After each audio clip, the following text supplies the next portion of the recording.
no llores ni te enamores. Ojos azules, no llores, no llores ni te enamores. Llorarás cuando me vaya, cuando remedio ya no haya. Llorarás cuando me vaya, cuando remedio ya no haya. Tú me juraste quererme toda la vida. Tú me juraste quererme toda la vida. Han pasado 2, 3 días, tú te alejas y me dejas. Han pasado 2, 3 días, tú te alejas y me dejas.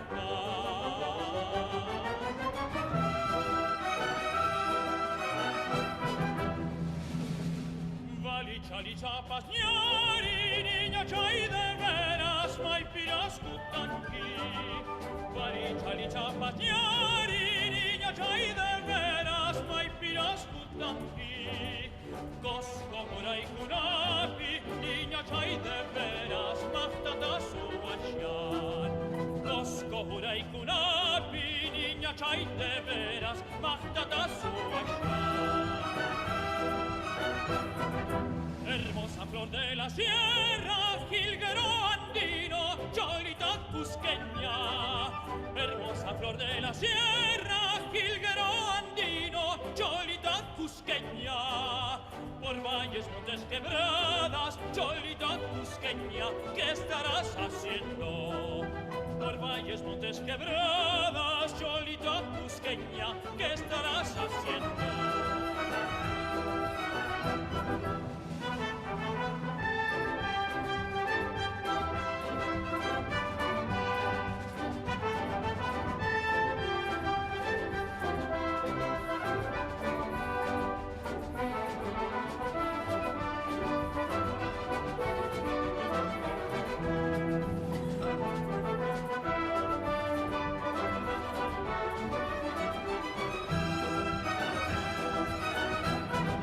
Hermosa flor de la sierra, jilguero andino, cholita cusqueña.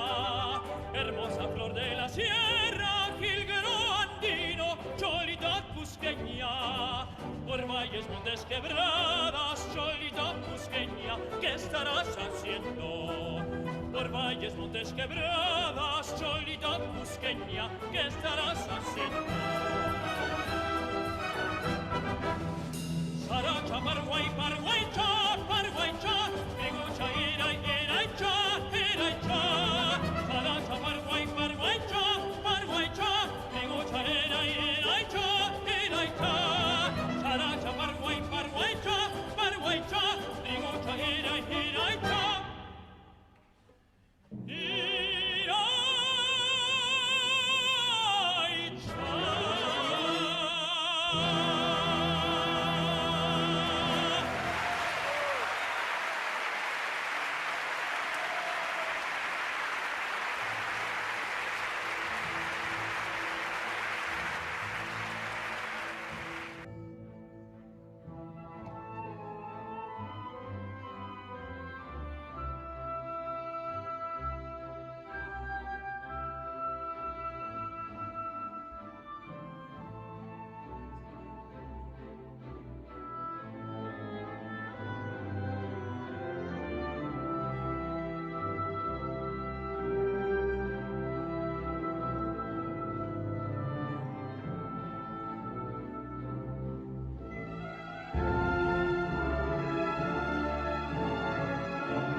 Hola, muy buenas tardes con todos los presentes. Vamos a dar inicio a la sesión del día de hoy. El día de hoy, viernes 29 de octubre, nos encontramos en la segunda sesión programada para hoy día. El taller se llama ¿Qué nos dice el ADN de las plantas sobre nuestro pasado y futuro? A cargo de la científica peruana Natalie Ayasi Canales. Hola Natalie, ¿cómo estás? Buenas tardes. Hola, buenas tardes con todos. Puedes iniciar a compartir la presentación.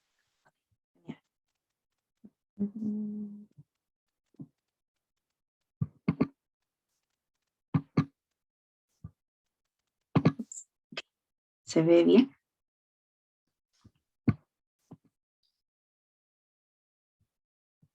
Sí. Ok, perfecto. Gracias. Ahí ya con todos y todas. Un segundo, quiero. Allillampone yachaqchaq Natalie, allin hamunayki. Napaykusayki kay Puno llaqtamanta Perú nisqa. Allimpuni kusa yachachiq Natalie. Y ahí se me acabó mi quechua, perdón. Pero mucho gusto estar aquí y muchas gracias por invitarme en ese espacio para poder comentar sobre la investigación que hice. Entonces, el tema de hoy, como dijo Fermín, es ¿qué nos dice el ADN de las plantas sobre nuestro pasado y futuro? Vamos a hacer un recuento. Voy a dividir este taller en dos partes, una parte un poco teórica y con algo de juegos y actividades, y una segunda parte donde voy a mostrar cómo podemos usar el árbol de la quina para hacer estudios de genómica y muestras de museo.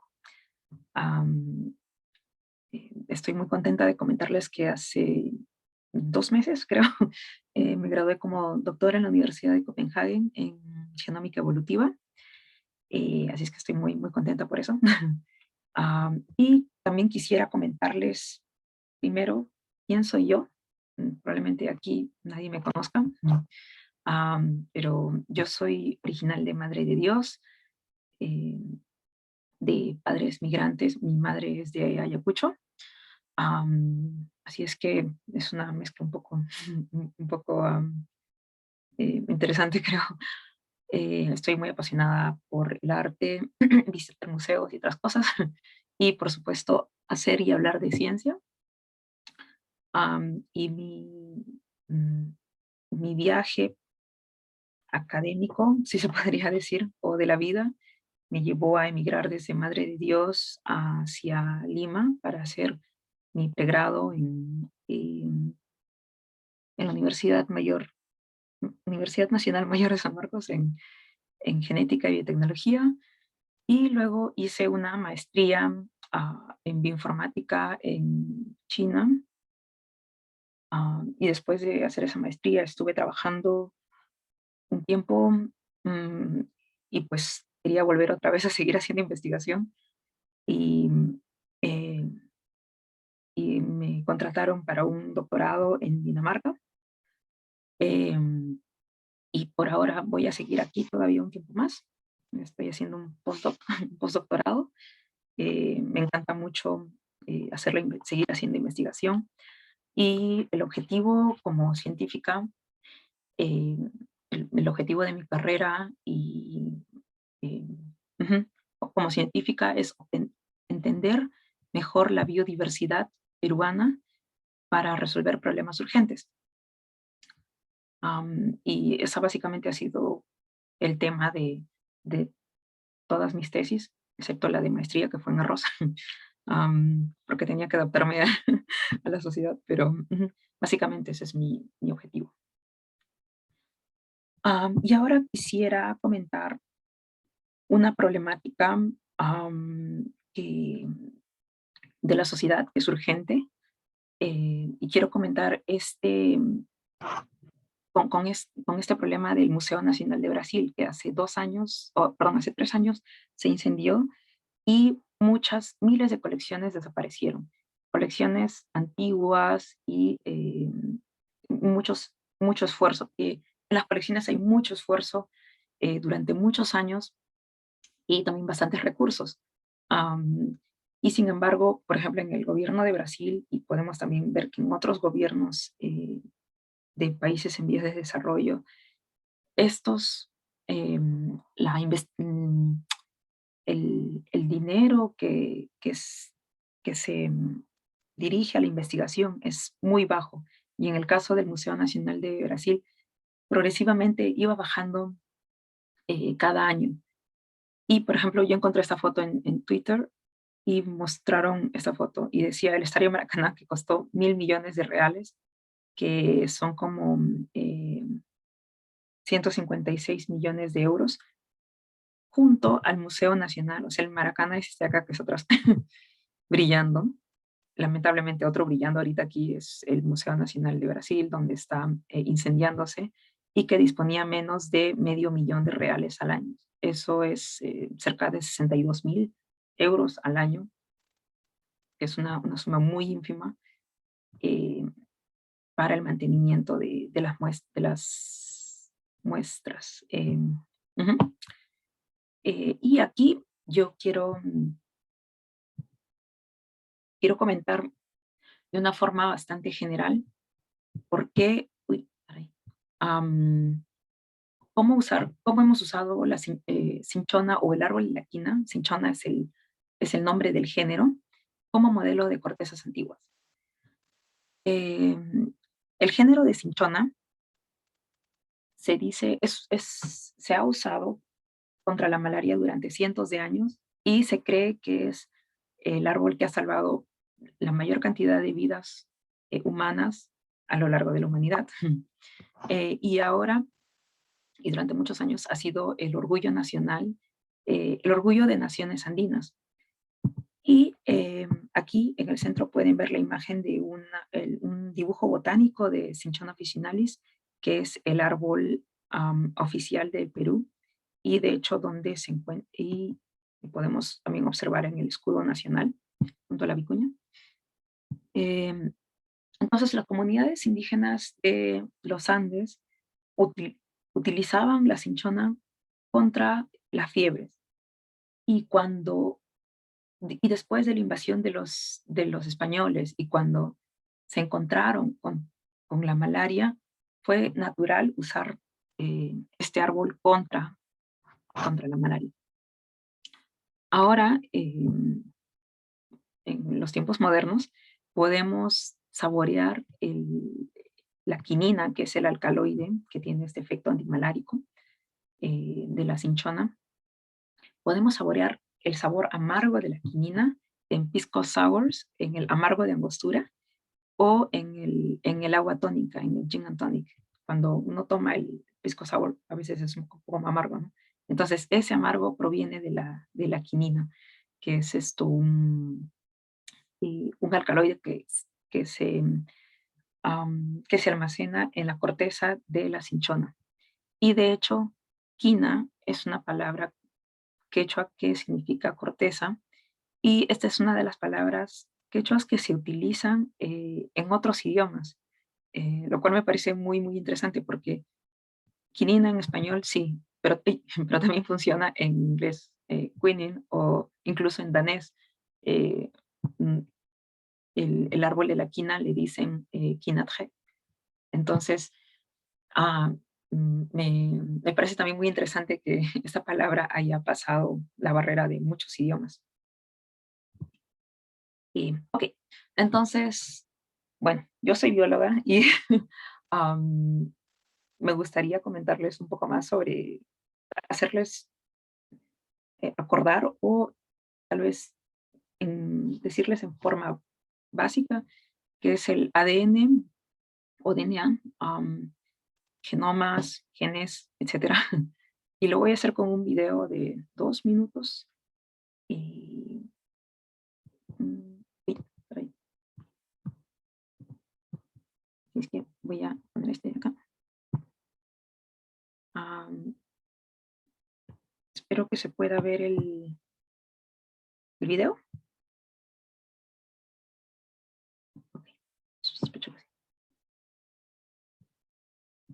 ¿Qué es un genoma? No es pantalones, por supuesto, son genes. Ujú.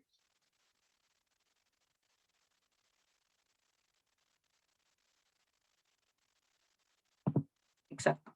Entonces, un gen, empecemos por el gen. El gen es un fragmento que contiene una cadena de, o ah, secuencias de ADN que finalmente que pueden ser traducidas o que tienen señales para producir, pueden producir otras moléculas biológicas o pueden regular cómo estas moléculas biológicas se producen también. Por lo general son proteínas, pero pueden simplemente, claro, pueden regular si se produce o no se producen, o cuánta cantidad se producen, etc. Es súper, súper, es muy, muy variable y también muy importante la función de los genes. Ujú. Los humanos tenemos cerca de 20.000 genes, pero acá estamos hablando de plantas. Y las plantas, por lo general, tienen cerca de 30.000 genes aproximadamente.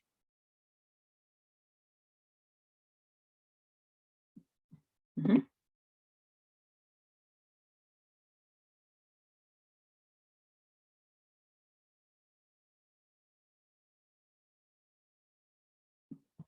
Sí, entonces los genes van a influenciar, como comentan, por ejemplo, el color de los ojos.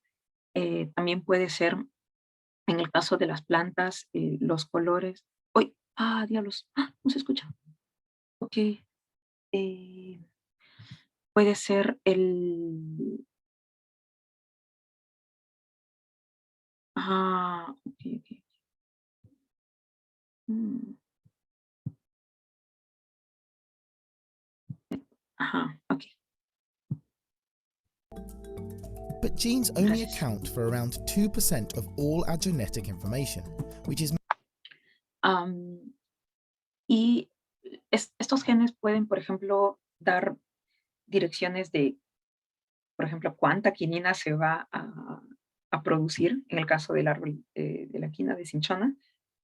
En humanos, el color de ojos, incluso cómo doblamos la lengua, no sé si, bueno, es una característica genética de doblar la lengua en U. Algunas personas no pueden, pero se puede aprender. Em, y es cierto, alrededor del solamente el 2% de toda la información genética de todo el genoma está compuesto por made up of genes. more than 3 billion letters of DNA called bases. While we don't yet understand the exact function of all the other 98%, we do know that changes to this DNA can also impact on our health. Si bien solamente el 2% de toda la información genética que tenemos, que hay en el núcleo, en los cromosomas, solamente el 2% tiene instrucciones para generar nuevas moléculas como proteínas o más ARN.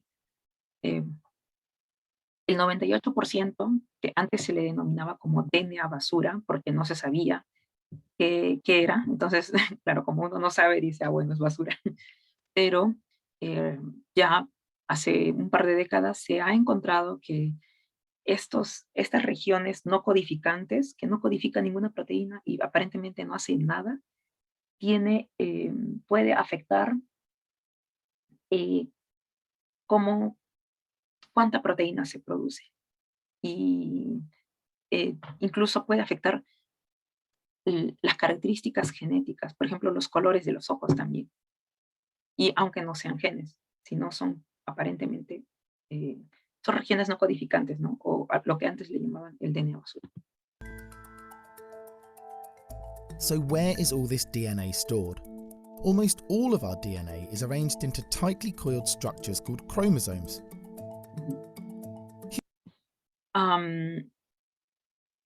Y la mayoría de este ADN está codificado, almacenado en súper, súper, súper, dependiendo del estado de la célula, como lo vemos aquí, como dos bracitos, bueno, dos brazos a la región roja y la azul. Esto está el DNA está súper compacto, que realmente cuando uno lo observa al microscopio se ve así, es muy chévere, la verdad. Y los humanos tienen, ¿alguien se acuerda o sabe por ahí cuántos cromosomas tenemos los humanos?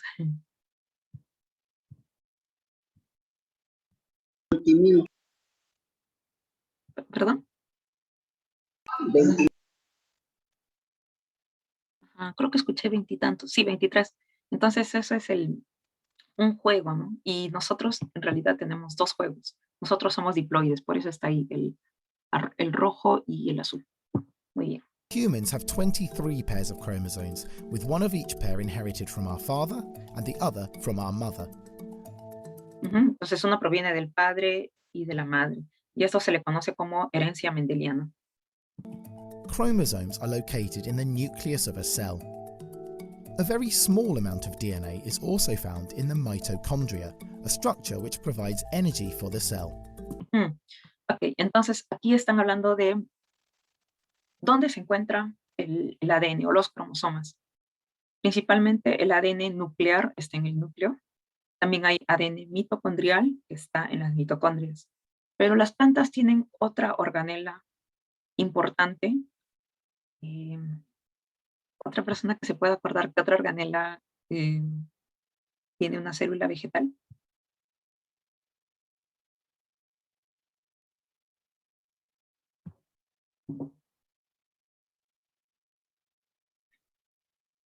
Ok.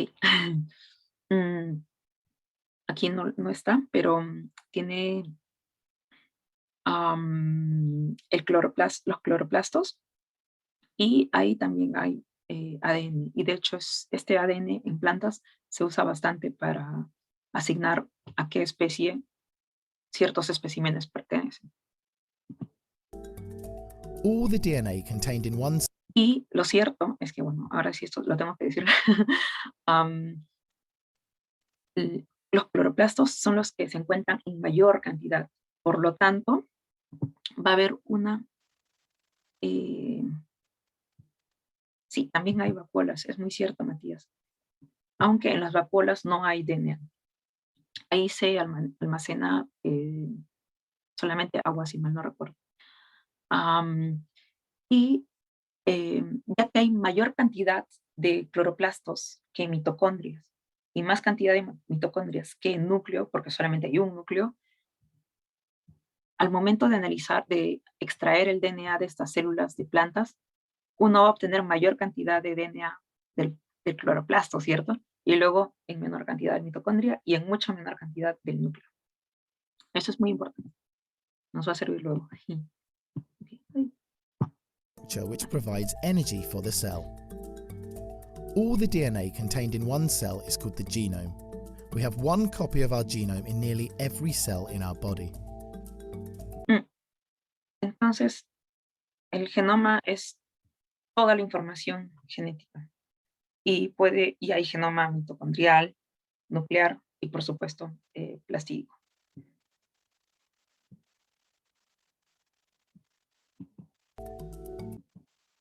Y tenemos, claro, en casi todas las células por ejemplo, en los humanos del cuerpo, excepto en los eritrocitos o en las células rojas, células de la sangre. Ahí no hay núcleo. Our genomes are approximately 99.8% identical to that of every other human being. Imagínense, nuestro genoma entre nosotros, sin ser muy cercanos o hermanos, es del 99.8% similar. Y creo que con el cerdo es cerca del 98%. Es algo muy... son estructuras altamente conservadas, porque hay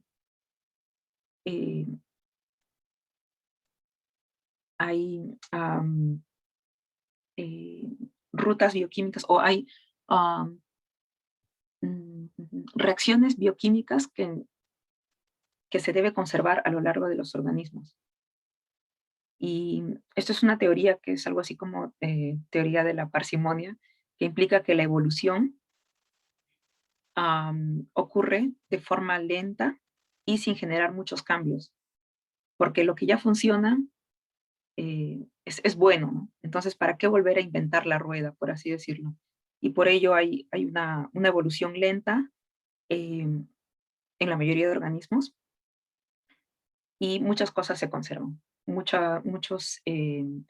ejemplo, la, eh, en el caso de las plantas, en las plantas terrestres, se conservan las rutas fotosintéticas, ¿no? ¿Cómo se hace la fotosíntesis? Eso es casi idéntico en todas las plantas. Y hay muy, muy poca diferencia, porque ya funciona. Y es la forma como ellos obtienen, cómo esos organismos obtienen energía.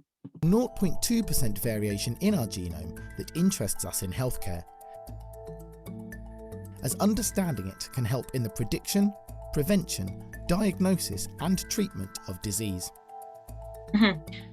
Ok, entonces, y la diferencia, por ejemplo, acá en humanos es de 0.2%, en plantas, la verdad es que ahorita no sé cuál será la diferencia entre el género con el que yo estoy trabajando, pero esa diferencia hace, por ejemplo, que haya una diferencia de la cantidad de quininas que se está produciendo, lo cual tiene un impacto farmacéutico alto. Y, por ejemplo, si es en el caso de... y también eso se aplica para otros cultivos, ¿no? Como, por ejemplo, hacer tomates más grandes y así. Entonces, si esa diferencia se da de una variedad a otra, tiene una alta importancia. Okay.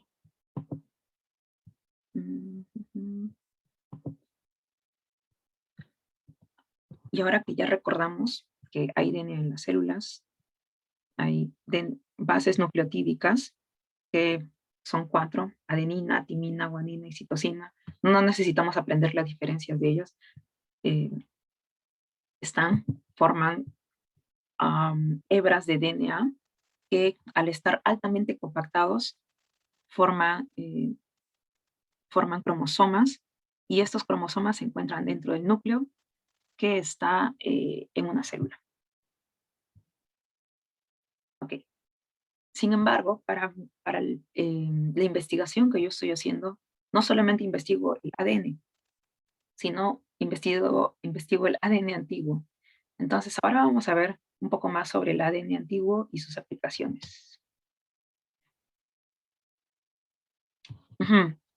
¿Qué es el DNA antiguo, o en inglés es ADN? El DNA antiguo es aquel que se extrae de muestras de museos, restos fósiles y sitios arqueológicos. Por ejemplo, aquí vamos a ver ejemplos de DNA antiguo. El herbario, que es una planta que ha sido colectada en el pasado y que se presiona. Y de hecho hay unas como, bueno, no sé si llamarlo máquina, pero son como con pequeñas cintas y se pone entre cartones y en hojas no acídicas, y ahí se presionan las plantas. Y una vez que estas plantas están presionadas, también se les intenta nombrar. Por ejemplo, acá dice vainilla mexicana, que se colectó en 1980 y aquí está quién lo colectó y dónde lo colectó: Plantas de Florida. Y acá otra persona que ha vuelto a identificar y dice, sí, esto definitivamente es vainilla mexicana. Entonces, esto es el herbario o la muestra muerta de una vainilla. Aquí también hay, por ejemplo, semillas de Cinchona pubescens, del árbol ilaquina, de la especie pubescens. Y también hay maderas. Por ejemplo, hay telas de corteza de Hawái, cuya antigüedad es desconocida. Muchos de estas muestras no tienen la información completa. Y aquí, por ejemplo, hay una mazorca de maíz, o cuyo nombre científico es Sea Mais, de 5.310 años de antigüedad. Ahora que ya sabemos qué tipo de materiales se usa, más o menos, vamos a ver cuáles son las aplicaciones, cuál es la aplicación de este tipo de investigación de DNA antiguo en plantas. ¿Por qué se hace? Es súper chévere, sí es cierto, pero también tiene muchas aplicaciones. Por ejemplo, nos da acceso a especies extintas. En este estudio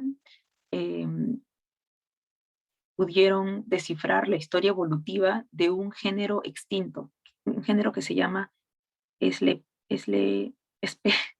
Spelerea. Y lo hicieron analizando el genoma del mitocondrio. Aquí está el mitogenomes.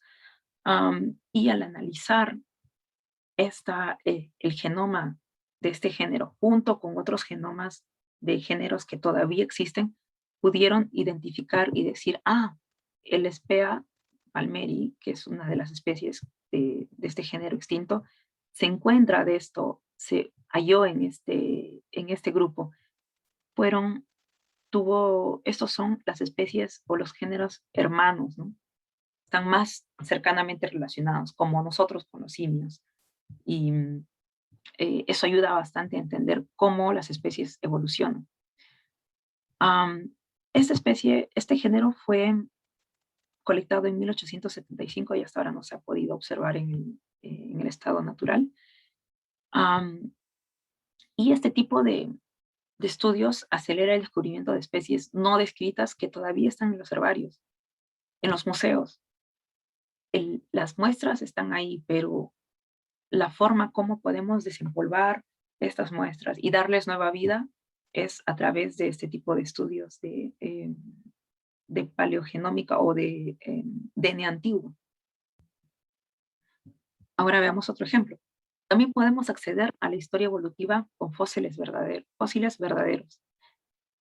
La importancia de usar estos fósiles verdaderos es que, por lo general, en el área de genética molecular, lo que se hace es uno secuencia los genomas o ciertos genes de muestras modernas que solamente existen ahora y hace estimaciones e intenta inferir cuándo es que estas especies se separaron, por ejemplo, ¿no? ¿En qué año?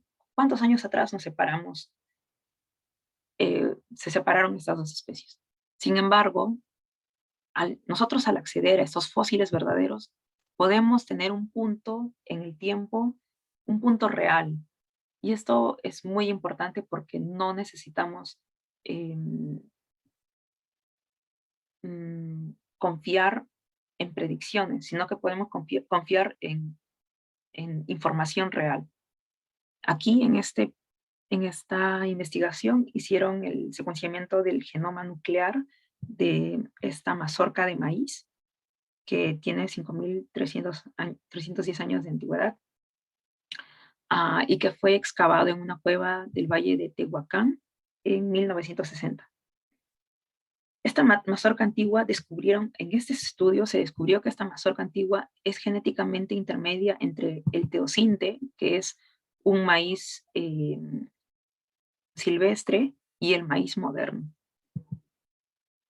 Y se dieron cuenta que en esta transición, que el maíz, el teosinte, había perdido las cajas duras alrededor de los granos que se ven en las hierbas silvestres. Entonces, ya no existe esta característica de las cajas duras, lo cual hace que los humanos podamos aprovechar los granos que están dentro. Y entonces, esta es la importancia de que nos dicen, ok, ahora podemos ver que este fósil está más relacionado al teosinte que al maíz moderno. Y podemos ver cuánto tiempo ha pasado desde que eso cambió, desde que se dio el estado de la domesticación del maíz. Y este tipo de muestras, de fósiles, nos ayuda a descifrar cómo fue el proceso de domesticación de muchas especies. claro, para esto, para poder predecir cómo nosotros podemos cambiar ciertas características de otras especies silvestres o de especies que ya cultivamos ahora y cómo podemos mejorarla. No solamente haciéndola más suave, sino probablemente haciéndola resistente a a pestes o a estrés abiótico, perdón, por ejemplo, sequedad o altitud, entre otras cosas. También nos ofrecen fotografías del pasado, del ecosistema del pasado. En este estudio, donde excavaron muestras de permafrost, que es, por lo general se encuentra en el norte, en el polo norte, donde donde hacen grandes excavaciones y está es básicamente como hielo, todo está congelado y es un medio perfecto para que muchas muestras a pesar de que pasan miles de años, que muchas muestras todavía permanezcan sin deteriorarse tanto, como en los museos, por ejemplo, que se deterioran mucho por diferentes cosas, pero si está a menos 100, por ejemplo, va a estar, las muestras y el DNA va a estar muy intacto. Entonces, en este estudio encontraron muestras de 400.000 años a 10.000 años de antigüedad que contenían al menos 19 especies vegetales. Entonces, mostraron cuántas, por ejemplo, eso es un gráfico que demuestra cuántas hierbas, cuántos arbustos y cuántas musgos se encontraron en toda esta muestra de permafrost, ¿no? En el suelo del Holoceno y así. Y de estas hierbas, ¿qué tipo de especies que había? Y por ejemplo aquí incluso hay especies que no se conocen, no se habían conocido antes, en esa época. Entonces, nos ofrece fotografías verídicas de lo que existía en esa época. No solamente es predecir, sino esto hubo y aquí está la información, la data está aquí, nadie puede refutar. Entonces, y también nos da la importancia también de hacer estudio de sedimentos, es que da la posibilidad de conocer la diversidad genética sin destruir las muestras, porque claro, uno solamente la encuentra en los sedimentos, ¿no? Tal vez hay polen, restos de hojas, etc. Y no fue necesario, por ejemplo, destruir muestras de museo, por ejemplo. Ok, entonces ahora veamos cuáles son las particularidades del DNA antiguo. Y una vez que se haya completado la titánica tarea de obtener DNA de estas muestras muy antiguas o de muestras altamente degradadas y contaminadas, que demora mucho. Personalmente en mi tesis me demoró cerca de 8 meses estandarizar un método para obtener DNA. Una vez que se obtiene hay la posibilidad de que haya baja cantidad de DNA endógeno. El DNA endógeno significa el DNA que uno quiere obtener. Por ejemplo, en mi caso era cinchona, el árbol lilaquino. Pero en estas cortezas no solamente hay DNA del árbol de la quina, sino también hay de hongos o de líquenes que viven en la corteza del árbol. Puede haber también DNA, mi DNA, el DNA moderno humano, el mío porque lo he estado tocando, u otros curadores lo han estado tocando, esas cortezas. Puede haber DNA de bacterias, etc. E incluso, ¿por qué no DNA humano antiguo de hace 30 años o 100 años, 200 años, cuando primera vez lo colectaron? Entonces, y lamentablemente, poca cantidad de todo este DNA que uno tiene va a ser el que nosotros estamos muy interesados. Por ejemplo, en este estudio, bueno, que es súper antiguo, con tecnología bastante antigua, pero es básicamente la figura que también vemos ahora con tecnología moderna. Por ejemplo, aquí quieren hacer aquí se demuestra que, o aquí muestran que hay el 0.32% de toda la data que se obtuvo de Neandertal solamente pertenecía al Neandertal. Y el otro 99.78 pertenece al, o 68, perdón, pertenece a otro tipo de cosas que no es el espécimen que nosotros estamos interesados. Ahora, el DNA también, y aquí no se asusten porque solamente es una característica que quiero comentarles porque es una característica que nos va a ayudar bastante a identificar y a verificar que realmente es el DNA antiguo y no un DNA moderno. Eh, hay un daño de post-muerte o post-mortem que sucede después de la muerte y a este se le denomina deaminación. Y lo que ocurre aquí, ay, caray, ya, es que en presencia de agua, este grupo amino del DNA, que les comentaba que puede ser 4 bases, ¿cierto? Adenina, citosina, guanina y timina. Entonces, en este caso estamos viendo citosina, uno de ellos. Y en presencia de agua, este grupo amino, que es NH2, se va. Entonces, y queda como carbonil. Y este cambio, y elimina agua, ¿no? en esta reacción. Y este cambio hace que la citosina ya no sea citosina, sino se codifica como uracilo, que es otra base. Es una diferente de las 4 que les mencioné. Pero finalmente esto, cuando ese es el DNA que se obtiene, y al momento de amplificar estas secuencias, porque una cadena de DNA no nos es suficiente, sino que hay que amplificar esto miles de veces, esto se traduce como claro que es como timina. Las enzimas que van a amplificar esto lo leen como timina. Entonces, por eso es que por eso es que se dice que hay una sustitución de citosina a timina. Esa es una huella del que es DNA antiguo verdadero. Y esto nos va a permitir autenticar y decir, ya, si hay más timina al final de estos fragmentos de DNA, es que sí, es DNA antiguo realmente. Y aquí, por ejemplo, vemos la sustitución, ¿no? De citosina a timina. Hay una sustitución. Entonces, la frecuencia de sustitución de citosina a timina aquí es, es mayor que, por ejemplo, en otras muestras, que otras sustituciones, ¿no? Ok. Entonces, ahora hagamos una pequeña actividad.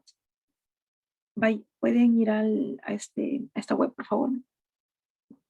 Les voy a escribir el código.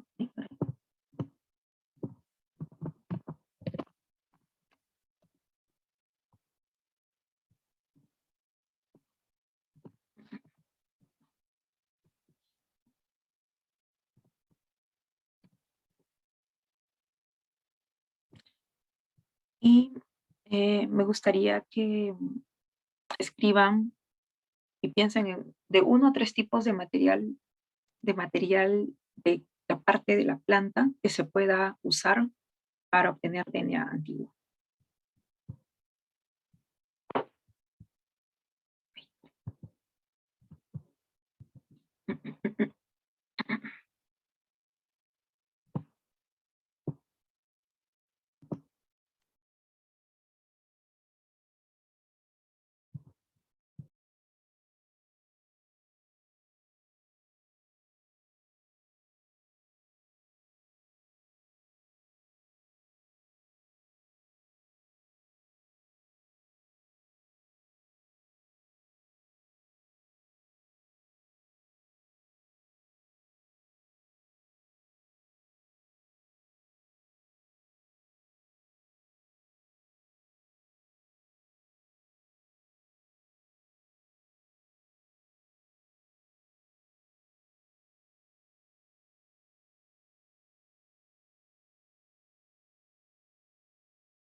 Uy, genial, gracias, perdón. Sí, la pantalla está... mm, uy, caray, a ver. Mm.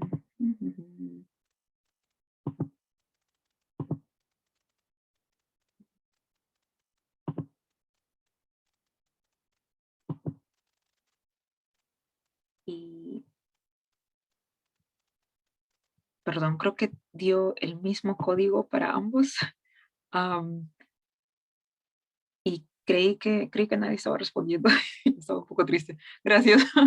Am, sí, muy cierto.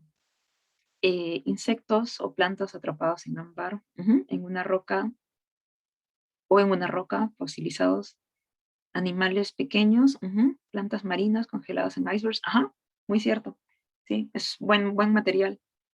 Pistilo, yemas, raíz, exacto. Y, por ejemplo, estas yemas, que es donde la planta sigue creciendo, es donde hay mayor cantidad de células que se están dividiendo. Entonces ahí va a haber también más DNA. Y es una muy buena fuente de DNA nuclear, las yemas. Y las raíces también, porque están expandiéndose. También los tallos, las raíces, ¿sí? El xilema y el floema también, porque es material, ¿sí? Con células y DNA. Las hojas, por supuesto, ¿ok? Y también los frutos, sí, es muy cierto. Los frutos también es más difícil, es más complicado obtener DNA de ahí, pero es posible. Muy bien. También las cortezas. Am, ok, entonces voy a compartir otra vez mi pantalla.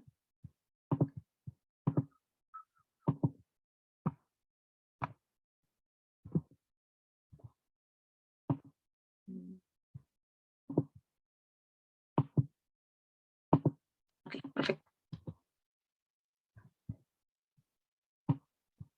Y, y como comentaron, bueno, eso es un dibujo que hice hace un tiempo sobre el DNA antiguo y qué tipo de muestras se puede obtener.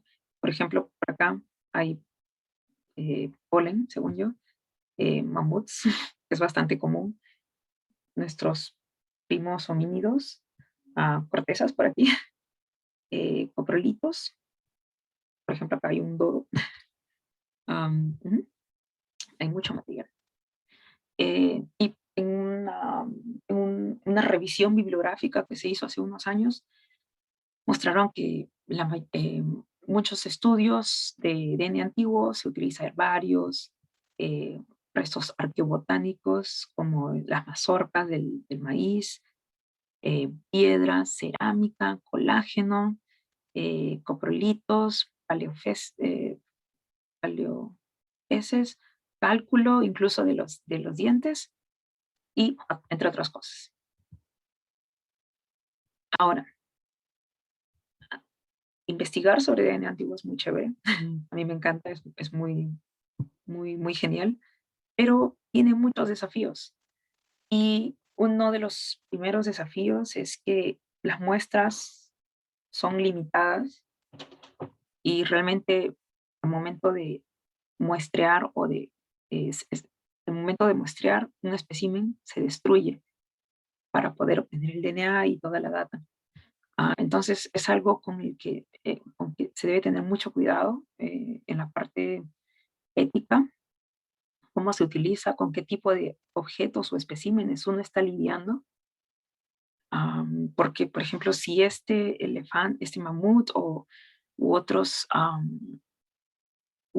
restos arqueológicos que nosotros usamos para nuestros estudios, por ejemplo, de repente tienen valor cultural o eh, hasta divino para la cultura local, entonces debe haber un consenso. Y lamentablemente es algo que no se hace mucho, al menos no en plantas, en humanos sí, por supuesto.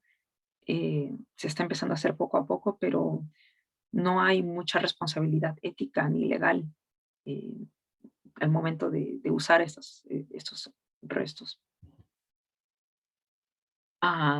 Y, por ejemplo, que también muchos de estos especímenes ya no existen.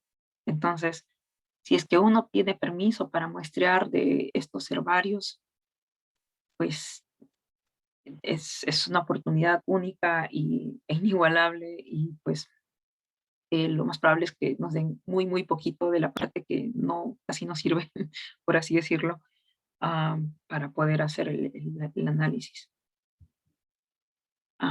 Y, por ejemplo, también he trabajado con muestras así, esas son cortezas de cinchona, son quinas, que dice cinchona cascarilla fina de Loja. Entonces es como que no hay mucha información de qué año fue colectado, o de qué, de dónde proviene, o quién la colectó. Y uno puede tener desafíos porque muchos de estos archivos no están completos. Y, por supuesto, aparte del desafío de análisis molecular, de hacer cosas en el laboratorio, también hay desafíos al momento de analizar el DNA, ya que como hemos visto, no todo es DNA del que nosotros queremos, sino hay otro DNA contaminado. Entonces, lo que se necesita hacer con softwares y programas en computadora es identificar qué DNA tienen estas huellas de DNA con daño después de la muerte. Entonces, una vez que tengan con este daño de deaminación que vimos, donde hay sustituciones de citosina a timina, entonces ahí podemos decir, ya, entonces es DNA fidedigno, y podemos decir, sí, este estudio es válido. Y pues también hay mucha contaminación, no solamente, claro, de humanos, sino también de DNA bacteriano. Incluso hay muchos estudios donde hacen estudios de bacteria que viven en las muestras antiguas. Es muy chévere también, porque a veces no hay suficiente información de las muestras antiguas, pero sí hay de las bacterias que han habitado ahí en la época que estas muestras vivieron, que fueron seres vivos. Y finalmente, esos análisis computacionales se hacen para ensamblar, mapear o ensamblar estas secuencias de DNA pequeñas contra un referente, ¿no? Entonces, ensamblar un genoma, por ejemplo, ustedes de repente han escuchado sobre el proyecto del genoma humano, y que hace poco recién se completó. Y este proyecto ha tardado el primer borrador del genoma humano se publicó en el 2001 en 2 revistas súper renombradas, y fue una competencia de casi 10 años o algo así, para poder llegar a este primer borrador del genoma humano. O sea, ni siquiera fue el completo, ¿no? En el 2001, y se invirtió un montón de dinero, un montón de recursos, y la primera vez que salió fue como que, wow, decodificamos el genoma humano. Pero para ello, mucha tecnología se necesitó, y hasta ahorita sigue avanzando. E imagínense que mapear o ensamblar un genoma es como obtener, por ejemplo, varias copias de un mismo periódico, del periódico de un día, ¿no? Por ejemplo, el periódico de hoy tenemos muchas copias, digamos 30 copias o 40 copias. Y de todas ellas, las hacemos explotar con dinamita. Y nos sobra solamente partes, pequeñas partes, pedazos. Pero muchos de esos pedazos van a ser repetidos o van a estar sobrelapados también. Y se puede tal vez ensamblar o reconstruir qué era lo que decía este periódico en ese día. Entonces, esto es básicamente lo que es ensamblar un genoma. Se tienen muchas muestras del DNA, muchas copias del genoma, por ejemplo, el del plastidio que les decía, del cloroplasto, que tiene muchas copias del genoma.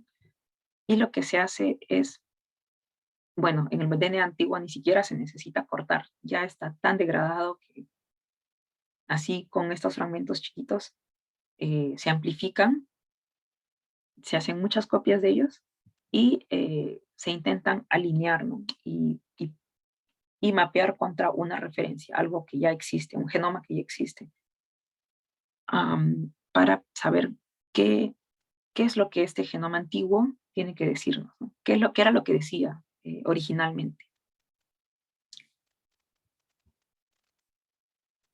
Ok, entonces ahora tenemos una segunda actividad, que es el mismo número, ahora sí.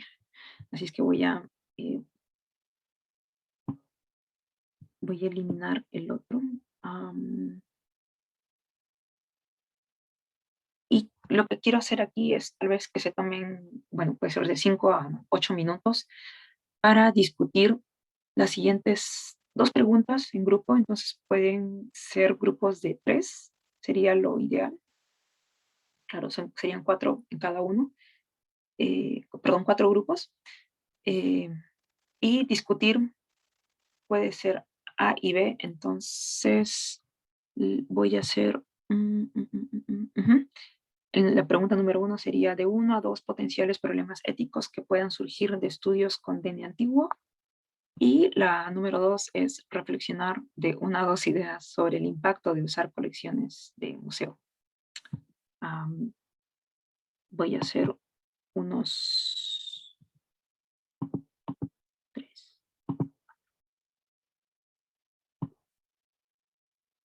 Y les voy a enviar a breakout rooms para que puedan discutir esto con gente. Voy a asignar grupos al azar y voy a visitar algunos grupos, a ver si tienen preguntas.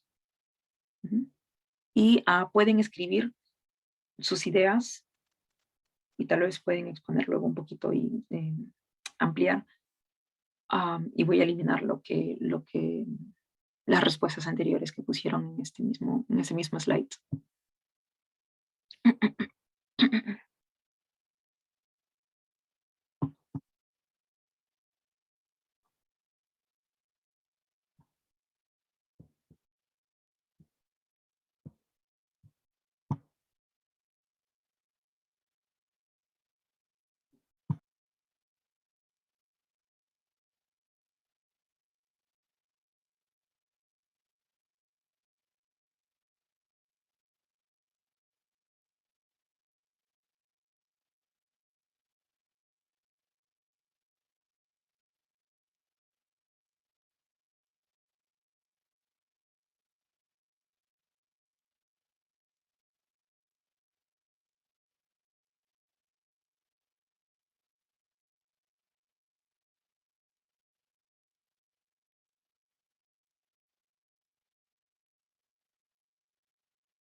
Hola, ¿ya estamos todos aquí?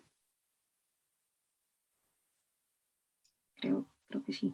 Noqa kashani yachachiq Natalie. Sí, me parece que podemos continuar. Perfecto. Y tururú. Tal vez pueda haber una o un valiente por grupo para que puedan exponernos rápidamente dos o una idea que tuvieron durante su discusión, por favor.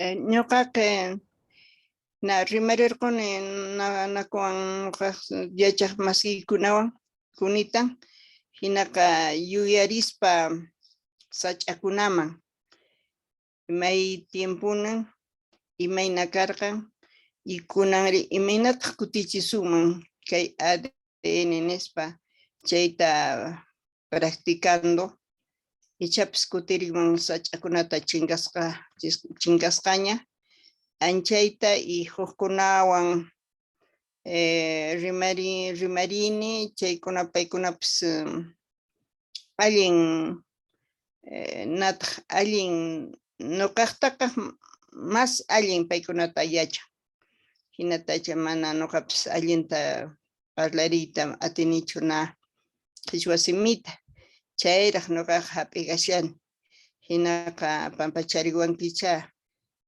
yachachiq Natalie.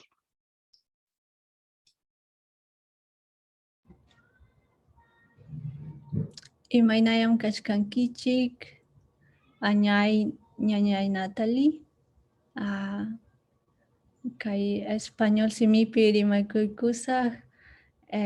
Bueno, nosotros estábamos hablando sobre las preguntas que nos dio Natalie y bueno, hemos dialogado sobre los potenciales problemas que podríamos tener en potenciales éticos. De repente digo que sería cómo se estudió la planta, o sea, cómo se sacó el ADN de las plantas.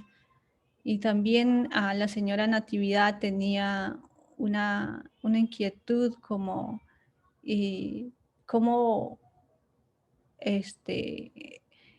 la modificación genética en las plantas puede afectar al ADN de las personas, o de las de las plantas. Entonces, eso, nos quedamos pensando en eso y también pues sobre la otra idea de sacar, o cuáles serían el impacto de usarnos las colecciones de museo. Yo creo que el impacto sería grande para tener las informaciones que no tenemos ahora y también mediante el estudio de la dendrología, ¿verdad? Que tenemos el estudio de las plantas para saber sobre el pasado, cómo fue, si hubo bastante lluvia o hubo sequía. Entonces todas esas cosas se puede aprender mediante las plantas. Chayam chay, añay. Perfecto, Luz. Muchas gracias. Tu segundo punto me parece es correctísimo respecto a que estas muestras nos dan una perspectiva valiosa al pasado, real, y pues que probablemente tal vez se pueda usar para el futuro, para hacer nuevos fármacos, por ejemplo, o si conocemos la biodiversidad del pasado y la actual, podemos saber cómo se puede actuar en el futuro para programas de conservación. O si sabemos cómo se ha domesticado el maíz, podemos también saber cómo se podría domesticar otras especies y así. Así es que muy bien con tu segundo punto. Tu primer punto, que era una pregunta de la señora Natividad. respecto a cómo la variación genética hace que, cómo impacta en el DNA de las plantas.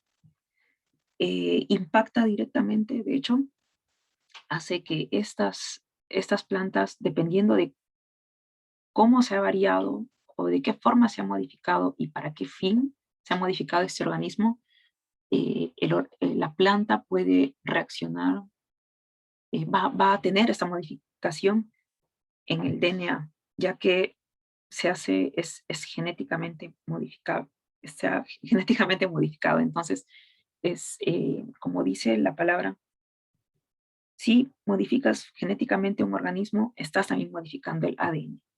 El ADN es lo que el tema principal o el objeto principal de estudio de la genética. La genética es una disciplina de la biología que estudia procesos de herencia, cómo se heredan ciertas características, cómo ocurre la herencia de padres a hijos, o hay una herencia incluso horizontal entre bacterias que se transfieren DNA, y diversos procesos que no solamente están, por supuesto, que no solamente están limitados a los humanos o a las plantas, pero a todos los organismos vivos, incluso a los no vivos o los organismos raros como o siquiera si son organismos, no lo sabemos, los virus, que sí, es una cosa diferente, la verdad. Pero, ajá, entonces, los organismos genéticos, para cerrar esta parte, los organismos genéticamente modificados esto impacta directamente en el ADN. Espero que eso haya respondido a tu pregunta, Luz, y la de la señora Natividad.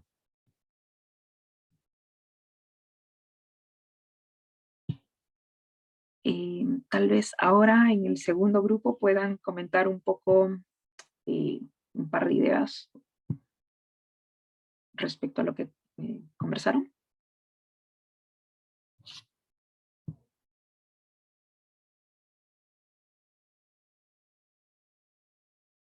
Me parece que no se llegaron a activar todos los grupos, pero bueno, ahí hemos tenido algunos comentarios. Personalmente me gustaría mencionar que en el lado en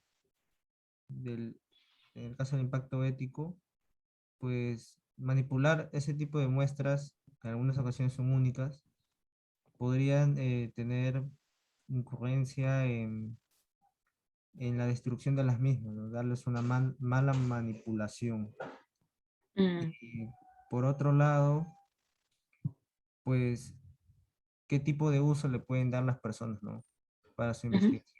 Si es que es verdaderamente importante o pues, es algo que no en sí no ayudaría mucho por ese sentido, ¿no?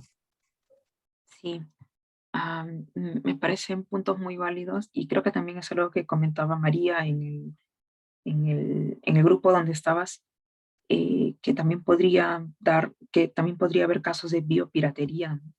Y eso es algo que ha ocurrido bastante en nuestro país, en nuestras culturas y también, y también en otras, por supuesto.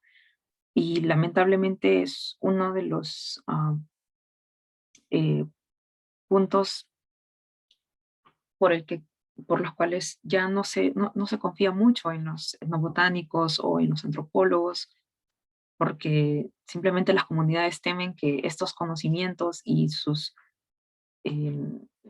y los organismos que las rodean, que tienen pueden ser hasta sagrados, que simplemente se destruya y luego se haga dinero de esto. Y eso está totalmente mal. Incluso muchos investigadores incluso prometen traernos cosas, pero cuando no vuelven, la gente se pone muy sospechosa y dice, ok, algo está pasando, ¿no? Y aunque no sea cierto que este investigador se haya hecho súper millonario con este conocimiento, pero ya hay esa duda. Y eso es algo, no es muy bueno. Y sí, creo que es importante siempre volver y devolver de alguna forma, ¿no? El conocimiento, ya sea un libro o ya sea, no sé, con charlas o simplemente este tipo, creo que tiene que haber esta comunicación, no solamente entre científicos, que es, bueno, en mi caso, como yo, como genetista o bióloga evolutiva, con los curadores de los museos, sino también con la gente, con los ciudadanos y con la gente de las comunidades, creo que muy importante. Sí, ok, muy bien, muy buenos puntos a todos. Aplausos. Ok, entonces ahora voy a compartir la pantalla otra vez. Y, ujú. Y quiero tener unos puntos claves de esta última parte, de esta primera parte, perdón. Simplemente son mensajes que deberían llevarse y acordarse si de estos 30 minutos o 40 minutos que estuvimos conversando, tienen que recordar algo, es esta diapositiva. Entonces, primero, el DNA antiguo está altamente degradado y está en muy pequeñas cantidades. Recuerdan que había DNA microbiano, de humanos, DNA moderno, etc. Entonces, está en muy pequeñas cantidades, está altamente degradado por ciertos años después de la muerte. Número 2, el análisis de datos requiere pasos adicionales para autenticar y descontaminar los datos, para limpiar y decir, sí, esto es de este espécimen, esto pertenece a Cinchona, esto es el árbol de la quina. Y para ello requiere mucho poder computacional eh, y flujo de programas que se usan.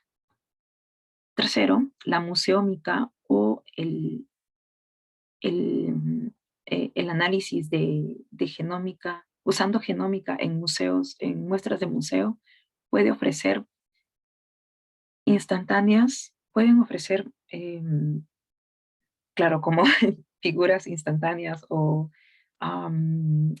fotografías de los procesos de evolución y de ecología, pueden dar pistas sobre qué hace que las especies, por ejemplo, sean susceptibles a la extinción, pueden ayudarnos a mejorar los cultivos, también se puede descubrir fármacos, incluso puede reescribir la historia y validar el conocimiento tradicional. Esto último es algo que a mí me interesa mucho y espero dedicar parte de mi carrera científica a esto, a validar el conocimiento tradicional. Y cuarto, que el impacto, que tiene que haber tiene que haber una consideración ética y legal cuando se hace este tipo de investigación, ya que hay un impacto en las comunidades cuando esos estudios pueden incluso hasta contradecir la historia tradicional o pueden socavar o hacer difícil los reclamos territoriales o, por ejemplo, cuando se quiere repatriar muestras. Y todo esto se tiene que tomar en cuenta antes de llevar a cabo un estudio con DNA antiguo.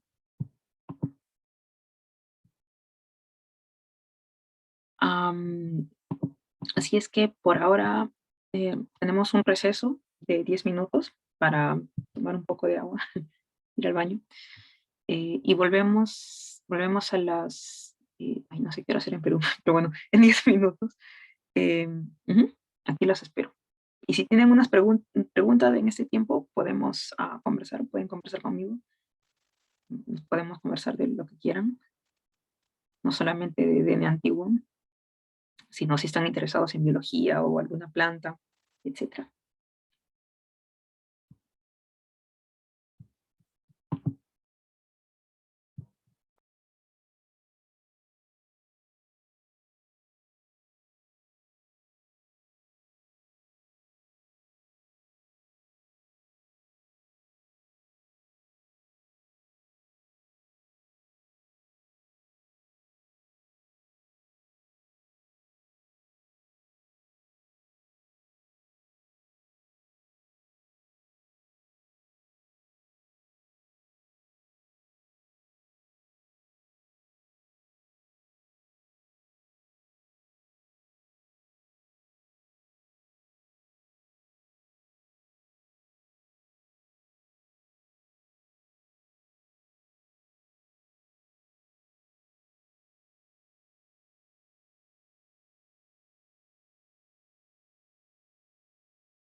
Hola a todos.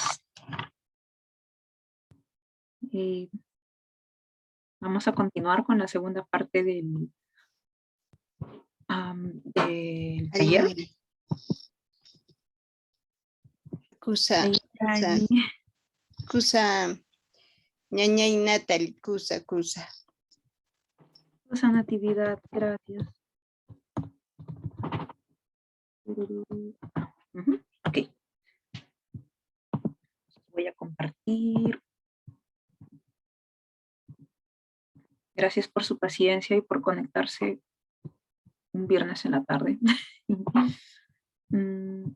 Caramba. Ok.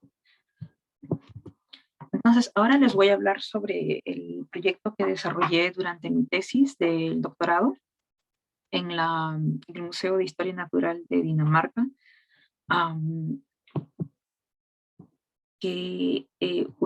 donde usamos el árbol de la quina como modelo de museómica. Museómica o el análisis de muestras de museo con tecnologías genómicas, es decir, analizando el genoma. Uy, caramba. Ahora, quiero ir un poco más adentro de biológicamente de esta planta tan importante para nosotros y para la humanidad, de hecho.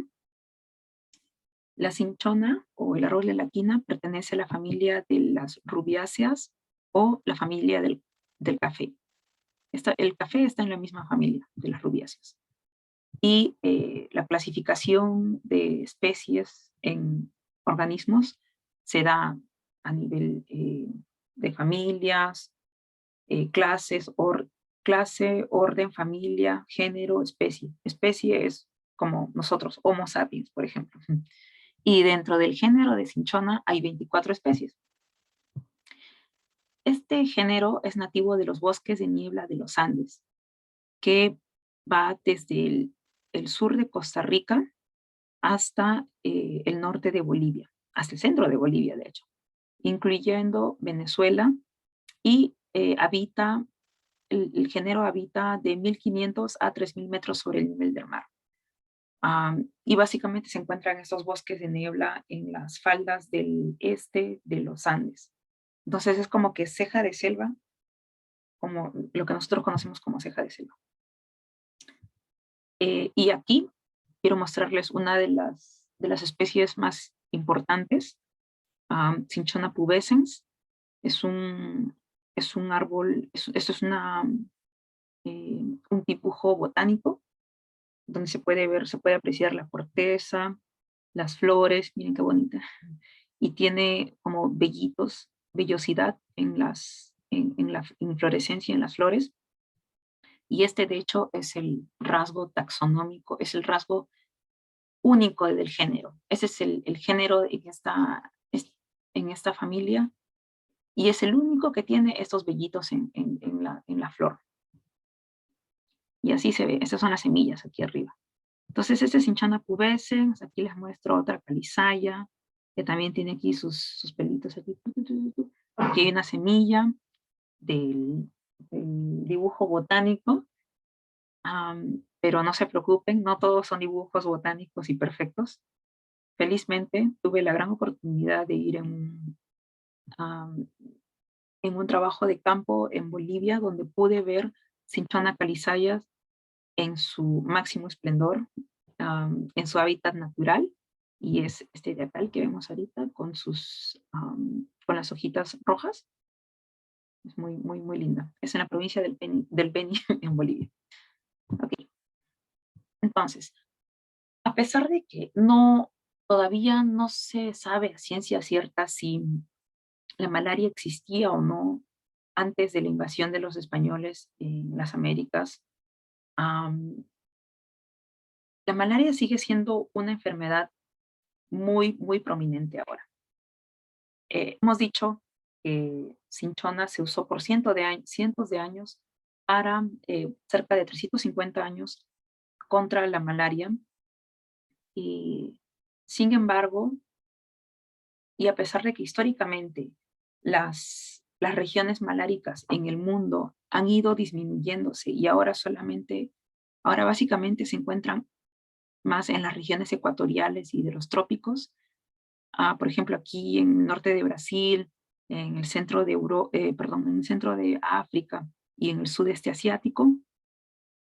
Todavía para el 2019, cerca de 229 millones de casos de malaria ocurrieron alrededor del mundo.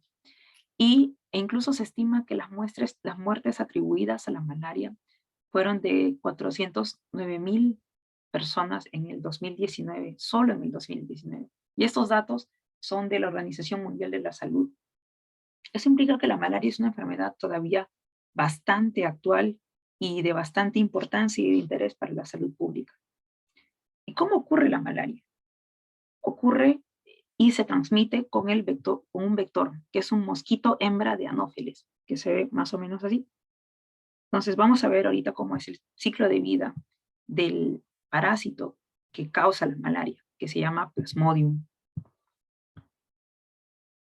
El ciclo de transmisión de la malaria ocurre cuando un mosquito muerde o pica a una persona enferma con malaria. Y estos parásitos, el Plasmodium, viaja a las glándulas del mosquito. Y el mosquito va y pica a una persona que está sana. Y del parásito, este Plasmodium que estaba en las glándulas salivares del mosquito, pasa a esta persona nueva que estaba sana. Y este parásito viaja hasta el hígado. Y en el hígado ocurre o se desarrolla un poco más, y cuando ya está listo, se dirige al sistema sanguíneo. Y ahí, en la sangre, es cuando empieza a colonizar las células sanguíneas, los eritrocitos. Y se multiplica tan rápidamente que llega a explotar las células sanguíneas. Y es en este punto donde ocurren los signos de la malaria, los signos clásicos, que es fiebre, ciclos de fiebre y escalofrío. Y entonces el ciclo continúa. Entonces, ¿cuál es la relación entre la cinchona y la malaria? En la corteza de cinchona, aquí estoy yo agarrando esta corteza de cinchona, hay más de 35 alcaloides identificados. Sin embargo, ninguno de ellos, por supuesto, están producidos para que nos curemos de la malaria. Las plantas tienen esto como parte de metabolitos secundarios, que incluso nosotros no sabemos para qué lo producen. Hay hipótesis, pero no sabemos a ciencia cierta.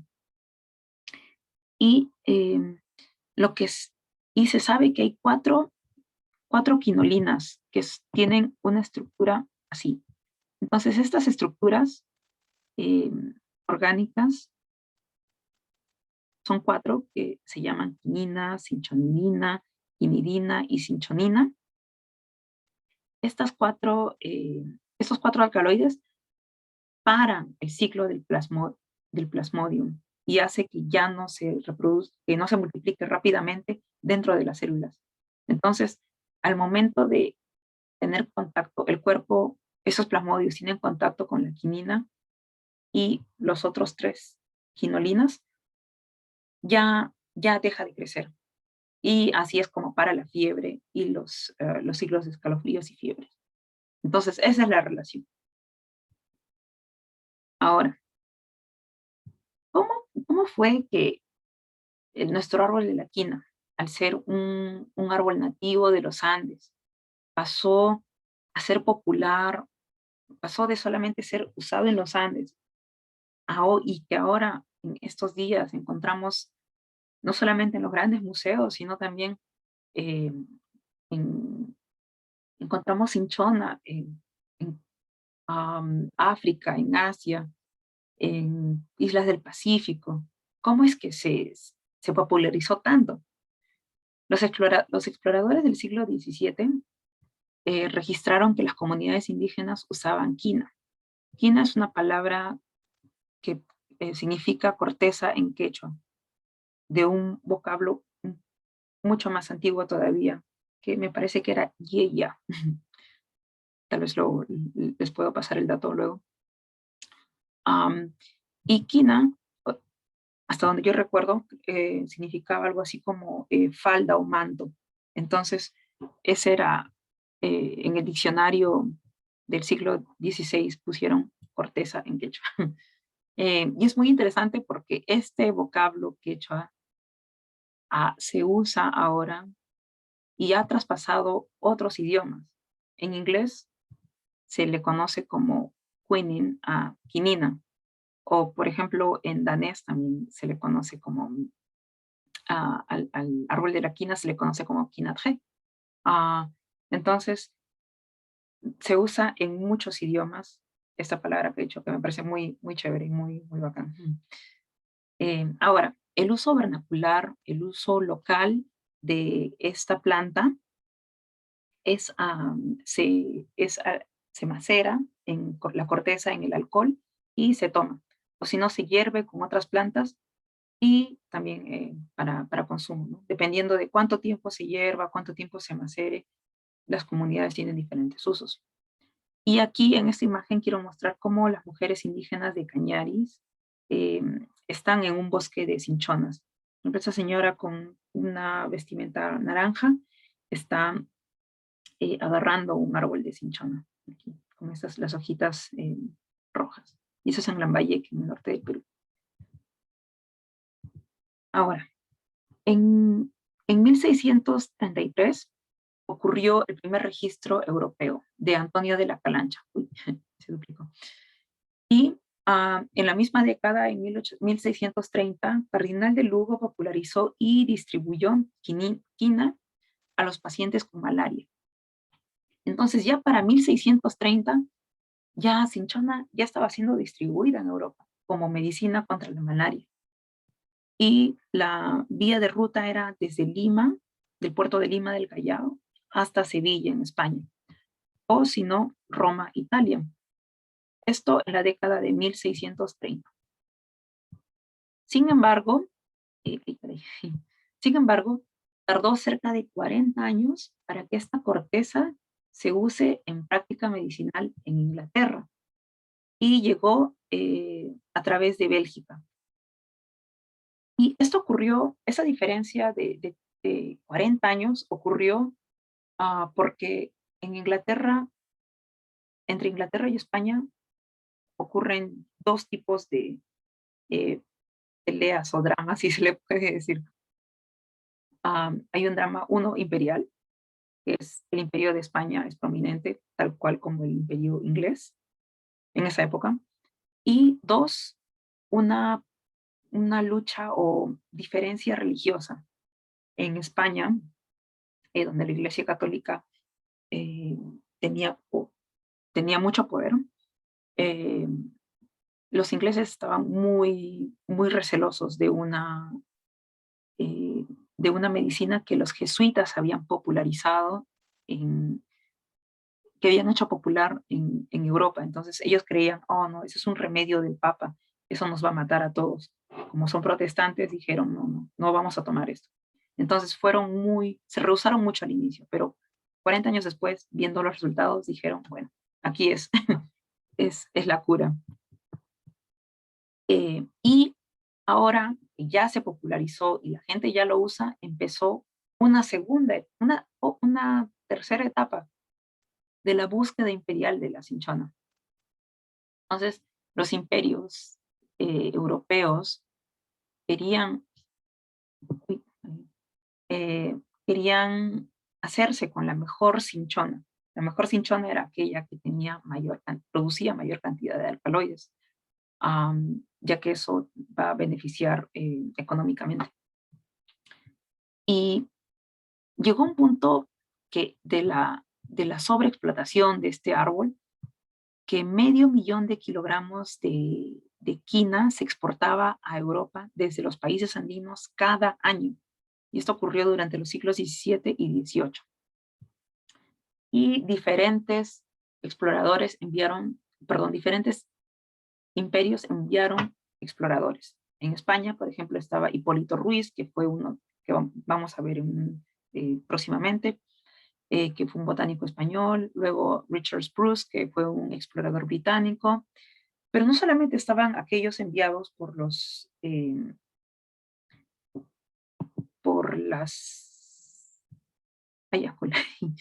no solamente son los que fueron enviados por los imperios, sino también gente que eran emprendedores, que querían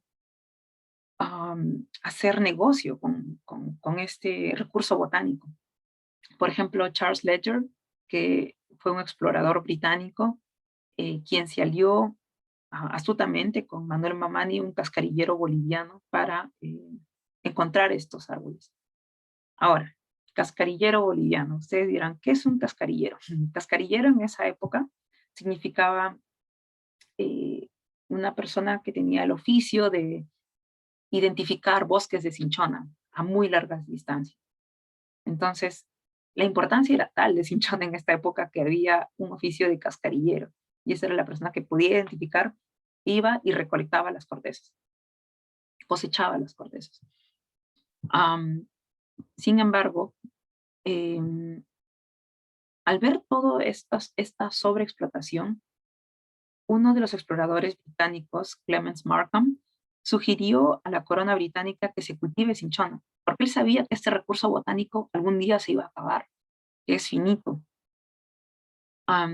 Entonces, y es así como ahora podemos encontrar plantaciones de cinchona, por ejemplo, en Java, Indonesia, y en Sri Lanka, en República del Congo, etc.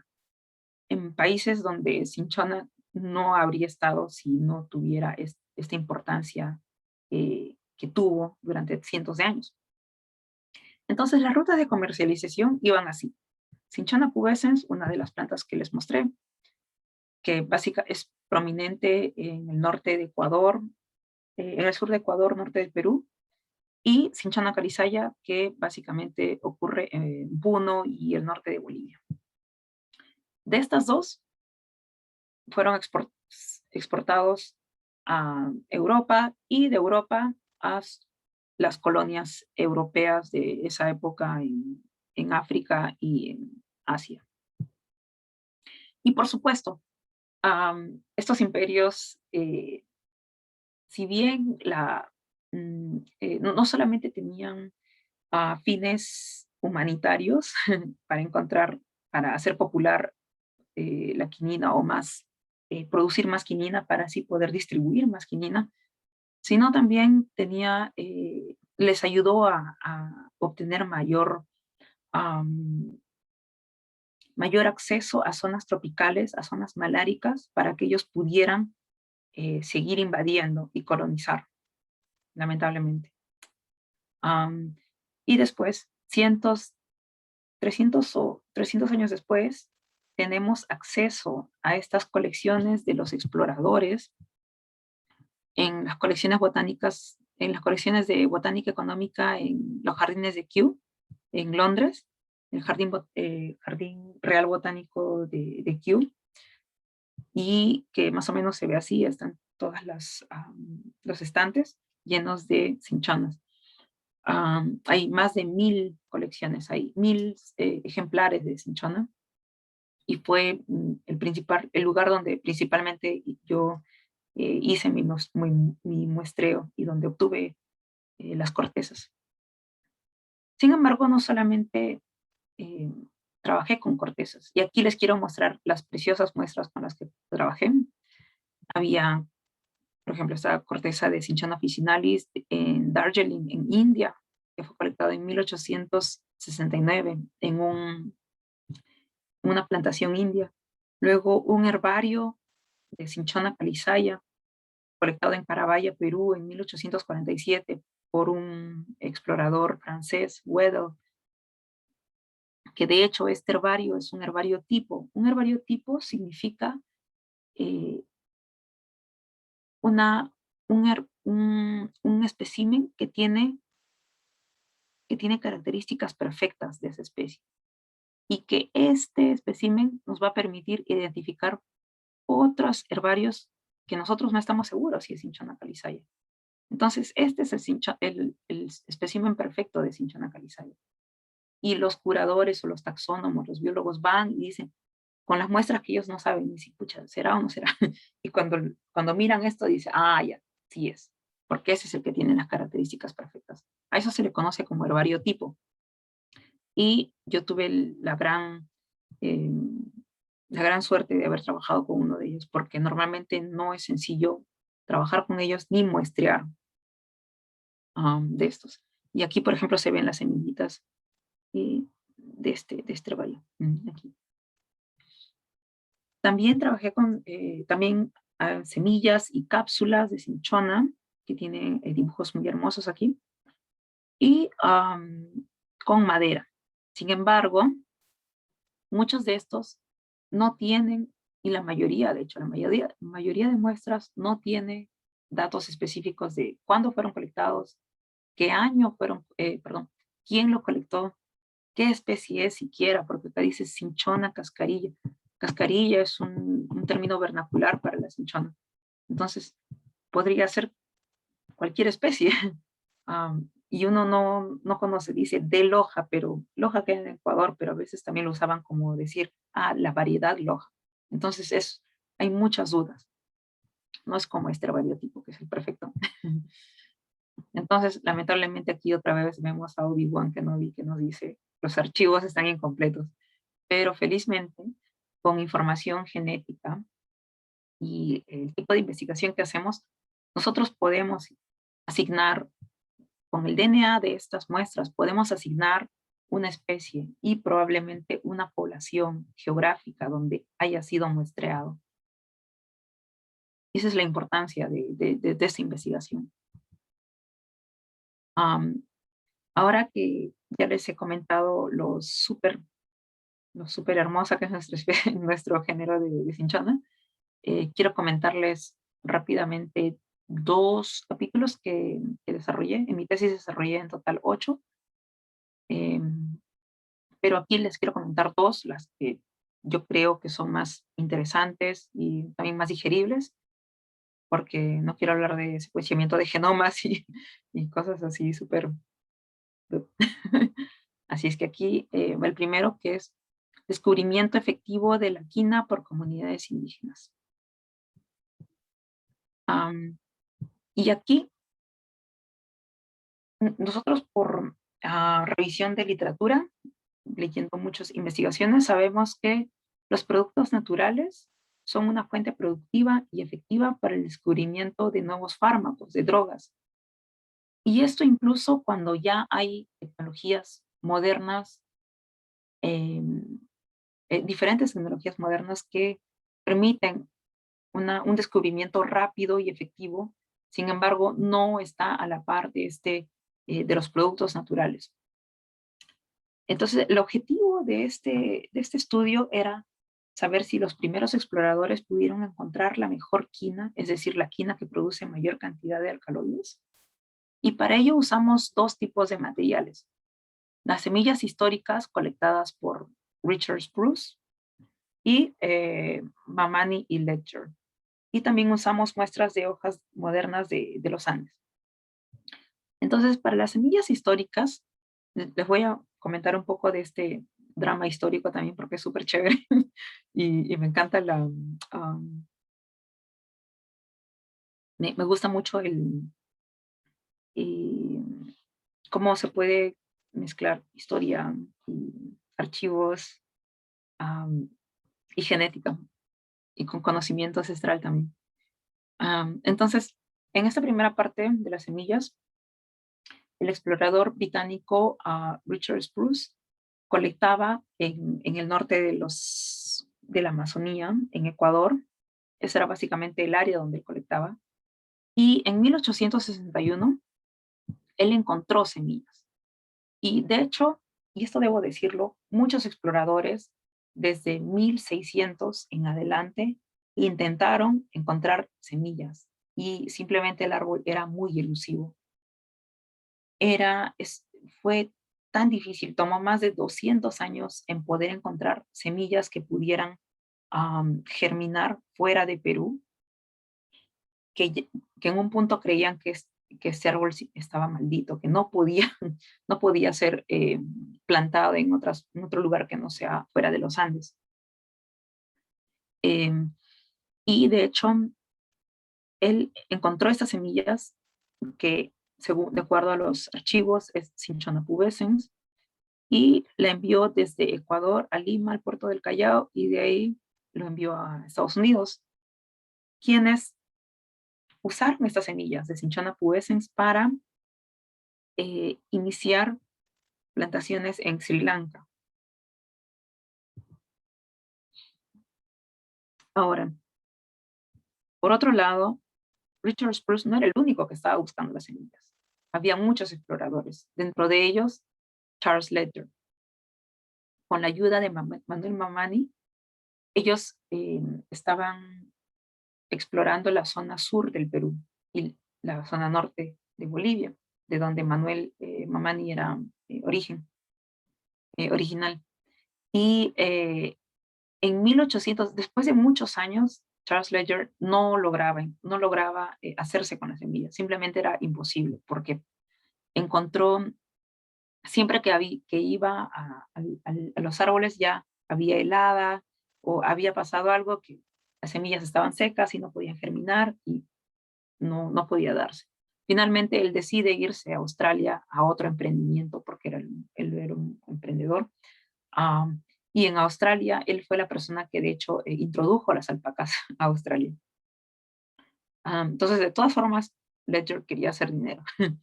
Y Mamani finalmente en 1865 encontró las semillas y él dijo, estas son las mejores semillas de cinchona. Y Ledger le dijo, ok, lo enviaron a Inglaterra para que el hermano de Ledger lo vendiera a la corona británica, pero ellos se negaron, dijeron, no necesitamos porque ya tenemos las de Spruce y de hecho ya empezamos nuestras plantaciones. Y bueno, y de alguna forma, y esas son esas, y de alguna forma fue vendida a la corona holandesa. Y de ahí ellos usaron estas muestras para iniciar sus plantaciones en Indonesia, en Java. Y es así como se ven estas muestras. Está en puño y letra de Ledger aquí. Y estas muestras tuve la gran suerte de haber procesado en el laboratorio y analizado la data también. Ahora que ya hemos terminado con la parte de archivos histórica, veamos qué tipo de esfuerzo de trabajo de campo y muestras modernas usamos. Los puntos amarillos en el mapa son los lugares donde nosotros colectamos, donde se hizo el trabajo de campo, que duró cerca de 3 años en Bolivia, Brasil, Ecuador y Perú y Colombia. Y se colectaron 105 especímenes que pertenecían a 25 especies de la tribu de Cinchoni. Y se colectaban muestras de hojas y cortezas de un mismo árbol. Las hojas para hacer análisis genético y las cortezas para hacer análisis químico. Y de las semillas también se hicieron el análisis, solamente el análisis genético, porque para hacer el análisis químico se tendría que destruir todas las semillas. Y eso no es lo que nosotros quisiéramos hacer. Entonces, ahora que ya tenemos todas las muestras, nos preguntamos, ¿qué especie tiene mayor cantidad de alcaloides? Y hicimos con esto el análisis de HPLC, que son como columnas donde los extractos de la corteza de cinchona pasan, y de acuerdo al tiempo en que huyen los alcaloides, uno ve unas curvas, ¿no? Y aquí, en este análisis de HPLC, encontramos que de hecho Cinchona calizaya, que está aquí, es la que produce mayor cantidad de alcaloides y está liderado por quinina. Ese es el alcaloide más prominente. Y por ejemplo, para otras especies, otras son por ejemplo, en la Denbergia aquí, Ledembergia amazonensis y Crassifolia, cinchonina es la que es más prominente. Pero bueno, nosotros nos centramos en cinchona. Ahora, una vez que ya sabemos qué especie tiene la mayor cantidad produce la mayor cantidad de alcaloides junto con Andersoni, que es Calizaya, ahora queremos confirmar el origen genético de estas semillas.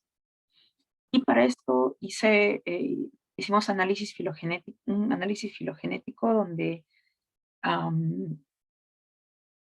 analizamos con marcadores del cloroplasto. ¿Se acuerdan del cloroplasto que tiene mayor cantidad de copias? Y, por supuesto, es el que mayor DNA podemos extraer de estas muestras antiguas. Entonces, por eso usamos los genes del plastidio, del cloroplasto. Y en este árbol filogenético, que tal vez se vea un poco confuso, quiero mostrarles aquí que en todo este grupo, por ejemplo, este árbol filogenético implica, tal vez debería explicar que es un árbol filogenético, perdón. Cinchona, por ejemplo, aquí hay un grupo entero que se une y pues es difícil de ver. Pero este grupo está cercanamente unido con este otro, Cinchona calizaya aquí. Y esto de acá está cercanamente con otros. Entonces, este tipo de topologías o de estructuras nos permiten ver cuán relacionados están algunos especímenes con otros. Y podemos saber cuán relacionados está una especie con otro. Por ejemplo, acá tenemos muchas cinchonas calizayas, que eso es una sola especie. Pero acá los cercanos son micrantas. Y luego también hay andersonis.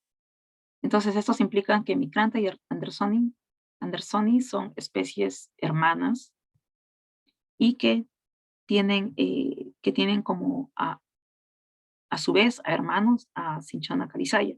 Y así. Es como nosotros con los grandes simios. Otras especies de Homo que existieron, que bueno, ya no existen, pero son las especies más cercanas a nosotros. Y luego están los simios más pequeños, los orangutanes, etc. Los que están lejanamente relacionados a nosotros. Entonces, estas estructuras, este tipo de árboles, nosotros le llamamos, permite visualizar eso solamente en un gráfico. Y aquí, al obtener toda esa información genética, vemos que en todo este grupo de cinchonas calizayas, las semillas de Mamani y Ledger se encuentran en ese grupo. Y por el otro lado, las semillas de Spruce, aquí, se están agrupando con las de Cinchona pubescens y parabólica. Entonces, esto confirma el origen genético de las semillas, porque si bien los archivos decían que sí, las semillas de Mamani y Ledger pertenecían a Cinchona calizaya y las de Spruce a Cinchona pubescens, no había forma de saber que esto fuera cierto, pero genéticamente está demostrado. Y también algo que me olvidé comentar durante los mapas, el drama histórico que les comentaba, es que 40 años después de que Ledger, de que se iniciaron las plantaciones en Indonesia con las semillas de Mamani y de Ledger, se demostró que esas plantaciones de Indonesia fueron las que dominaron el mercado mundial de quinina y lo dominaron hasta que ocurrió la Segunda Guerra Mundial, cuando Japón invadió Indonesia y pues ya no hubo más plantaciones, no hubo acceso a las plantaciones de parte de los Países Bajos, pero fue básicamente un monopolio de esa parte. Entonces, confirmando con información, con datos químicos y genéticos, vemos que sí, realmente los exploradores antiguos, los primeros exploradores, encontraron los árboles que producían mayor cantidad de alcaloides. Pero no solamente eso, porque esa es una conclusión a primera vista, pero también una conclusión para mí a segunda vista es que Mamani fue el que encontró estas semillas que son altamente, que producen alta cantidad de alcaloides. Y esto solamente ocurre gracias al conocimiento tradicional, que de hecho se construye de cientos de años y pasa de generación en generación. Y por ello es que es importante ahora en el siglo XXI, donde acabamos o estamos todavía en una pandemia, de, de conservar la biodiversidad, porque si no hay biodiversidad, los pueblos desaparecen. Al desaparecer los pueblos también desaparecen los lenguajes, los idiomas, y con esto también desaparece el conocimiento, relacionado no solamente a plantas, a medicina, sino también cómo colectar agua. Hay muchas formas que podríamos aprender, pero que nos olvidamos, o, o simplemente, bueno, es parte de la herencia de la colonización, lamentablemente. Pero tal vez creo que es un momento, ahora, en estos años, es un momento crucial para dar una vista otra vez a, a los recursos que tenemos y que deberían ser conservados. No digo aprovechar y sobreexplotar, pero sino más bien conservar, porque eso en un futuro nos puede servir, ya que el bosque es la farmacia es nuestra farmacia, ¿no? Y muchos abuelos y personas que les gusta mucho estar en el bosque, encuentran y saben qué tomar cuando algo les duele, ¿no? Y por lo general son las personas ya un poco más ancianas las que acumulan este conocimiento. Okay. Sí, ahora quiero hacer un juego, ya que creo que este juego debió haber sido antes de esta gráfica, pero me gustaría mostrarles de una forma tal vez básica y didáctica cómo armar estos árboles evolutivos. Y así es que voy a copiar el link en el chat para que jueguen un rato y que vean, y que es muy chévere. Aquí le dan a este botón amarillo, Play Game.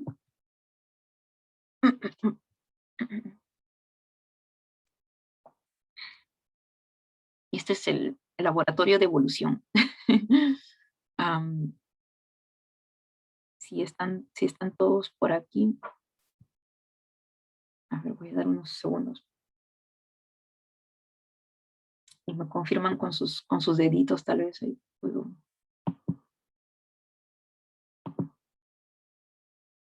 Aquí. Perfecto, Luz.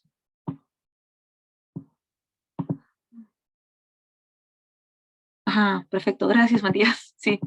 Guest play. Creo que yo estoy muy lenta. Entonces le ponemos a este red, green, aunque primero play. Y por ejemplo, aquí sospecho que ya muchos están en este paso donde estoy yo. Y aquí tenemos dos organismos, digamos dos muestras. Uno es un gecko. Ay, caray. Y el otro es una palmera.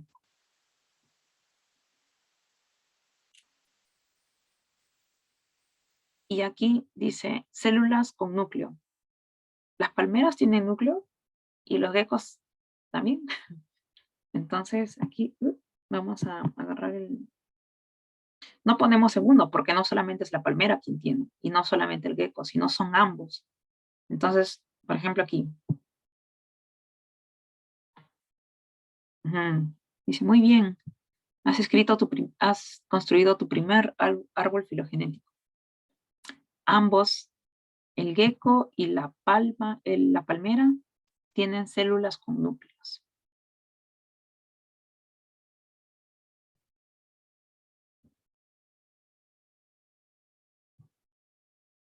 Y tal vez alguien quisiera participar en la pantalla que estoy ahorita compartiendo y yo puedo seguir. Ustedes me dicen qué hago y ahí. Uy, ay, ustedes me dicen qué hago y. Ay, caray. ¿Qué hago, por favor? Ah, voy a. Tienen que agregar. Ay, caray. Y se me hace súper raro esto. Ajá, dice, a ver, dice hacer clic en la lupa para saber qué tipo de especie es esta. Ah, mire, ese es un hongo. Fly agaric mushroom. Es un hongo de no sé qué, nunca he visto ese hongo. Am, dice que se usa se usa la gente de Siberia, eh, los indígenas de Siberia lo usan como alucinógeno. Y ciertas formas de este hongo puede ser am, venenoso. Ahora, el gecko, ese es un gecko, qué bonito. Es hetero. Mm, ok, obtienen. Ujú. Entonces acá podemos ver eh, características de los organismos que vamos a chequear. Por ejemplo, acá las palmeras. Dice, es un autótrofo fotosintético, o sea, produce su energía haciendo fotosíntesis.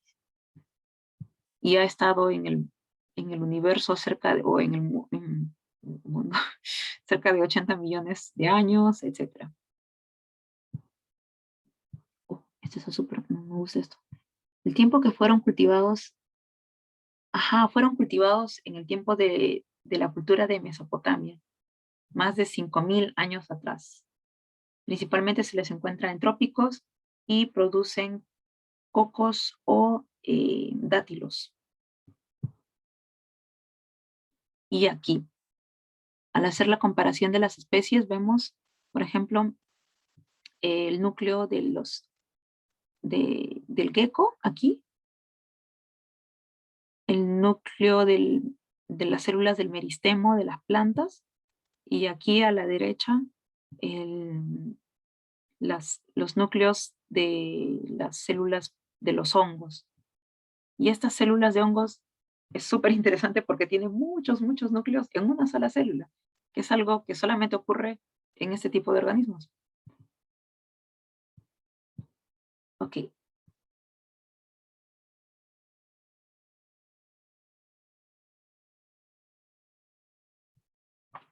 Ya. Ok, voy a hacer días. Muy bien. Vamos a traducir esto. Ay, no puedo traducir. Y... Ay, caray. Ahora, los hongos tal vez están más cercanos a las plantas, ¿cierto? O al gecko.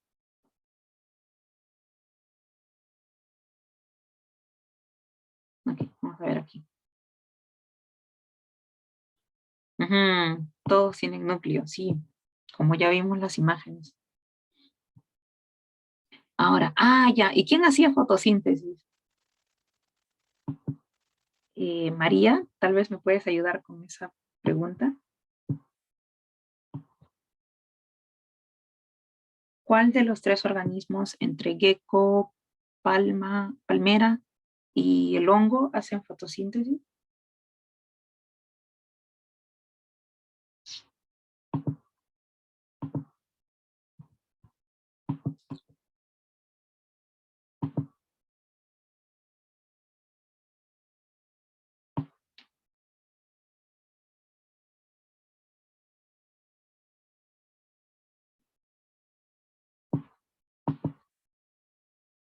Ujú, sí, creo que solamente es palmera. La verdad es que yo tampoco estoy muy segura. A ver, vamos a ponerle palmera.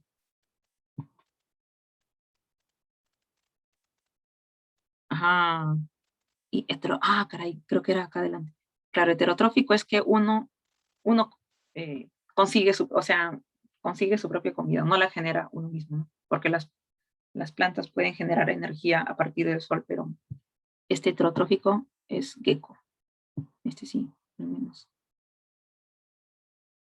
Ajá, sí, creo que este era aquí. A ver.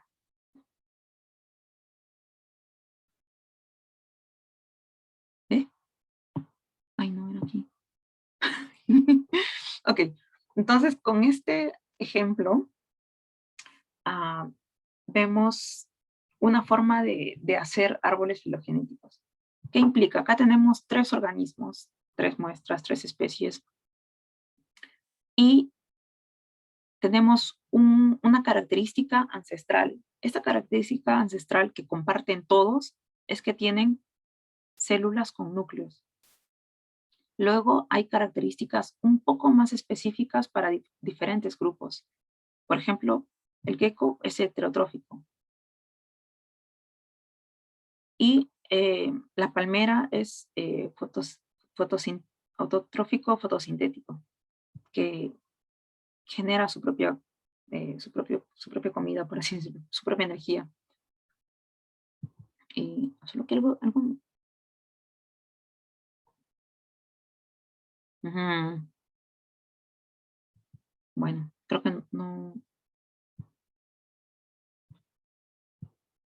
Este es heterotrófico, ok.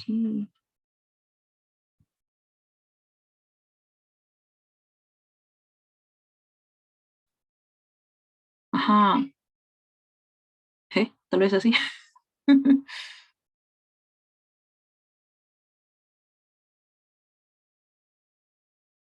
Wow, ok, qué locura. Entonces, los hongos están más cercanos a los geckos que los hongos a las palmeras.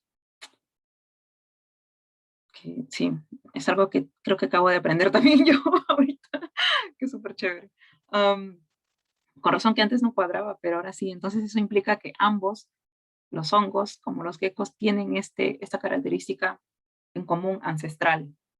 Y a pesar de que muchos pensaríamos que los hongos y las plantas tienen más cosas en común, tal vez no es, al menos para esta característica, ¿no?, de heterotrofía. Ok, entonces ahora que hemos completado este primer cuadro, ¿es la planta, es una planta o un animal que está más relacionado directamente a los hongos? Bueno, como hemos visto, es el gecko, ¿no?, que están más relacionados. Y en el caso de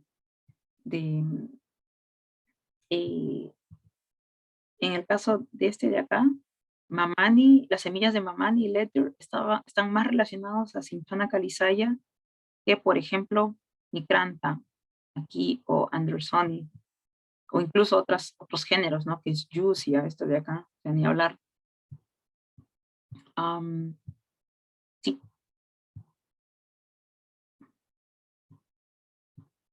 Ajá, entonces aquí es fungus, no, más relacionado a... Sí, sería chévere que lo usen en Perú, está muy, muy lindo, sí. Más relacionados a la... Sí, muy bien, dice. Todos los animales, incluidos los geckos y las personas como nosotros, y los hongos están más cercanamente relacionados entre nosotros, todos los animales y los hongos, que un humano y una planta. Los hongos y los animales tienen que consumir cosas vivas para generar su energía, para obtener energía y nutrientes, mientras que las plantas usan la luz solar para hacer su propia comida. Qué chévere. Quiero ser una planta. Ok, entonces, ustedes pueden seguir explorando este tipo de herramientas. Y pues espero que les guste bastante, porque bueno, me pareció muy chévere. Recién la encontré ahora intentando hacer la clase. Y pues sí, me hubiera gustado haberla visto en pregrado. Y bueno, finalmente, ahora quiero comentarles el último capítulo que les voy a presentar sobre mi tesis, que es Reconectando las colecciones de Cinchona de la Real Expedición Botánica al Virreinato del Perú de 1777 a 1816. Para este estudio tuve una subvención para ir al Real Jardín Botánico de Madrid y aquí estoy súper emocionada viendo un dibujo de un naturalista colombiano, Caldas, que es súper, es una estrella de rock prácticamente en Colombia. E hizo una investigación sistemática naturalista muy buena en el siglo XVIII. Y estoy aquí con la archivista del Real Jardín Botánico. Y aquí estamos con mi colega, la archivista y el curador de las especies de plantas de tierra del Jardín Botánico. Y en este baúl que estábamos trasladando, es un baúl que catalogamos por primera vez desde que llegó de Perú, hace quién sabe cuánto, porque tampoco había información ahí, pero fue muy chévere ver estas muestras llenas de polvo, viejísimas, y pues abrirlas por primera vez y catalogarlas e indexarlas en los archivos. Fue muy, muy bonito, era casi como un trabajo de detective. Ok, entonces, las colecciones de Cinchona en la Real Expedición. La Real Expedición fue una expedición arreglada por la corona española y que estaba liderada por Hipólito Ruiz y José Pavón. Y por supuesto, en esta época ya se sabía que Cinchona era un recurso botánico importante y por ello Cinchona fue el principal objeto de estudio de esta expedición. Sin embargo, 230 años después, la colección ahora en la actualidad está dispersa entre Londres, en el Real Jardín Botánico en Kew, Italia y Suiza. Y en este estudio vamos a ver básicamente las de Londres y Madrid.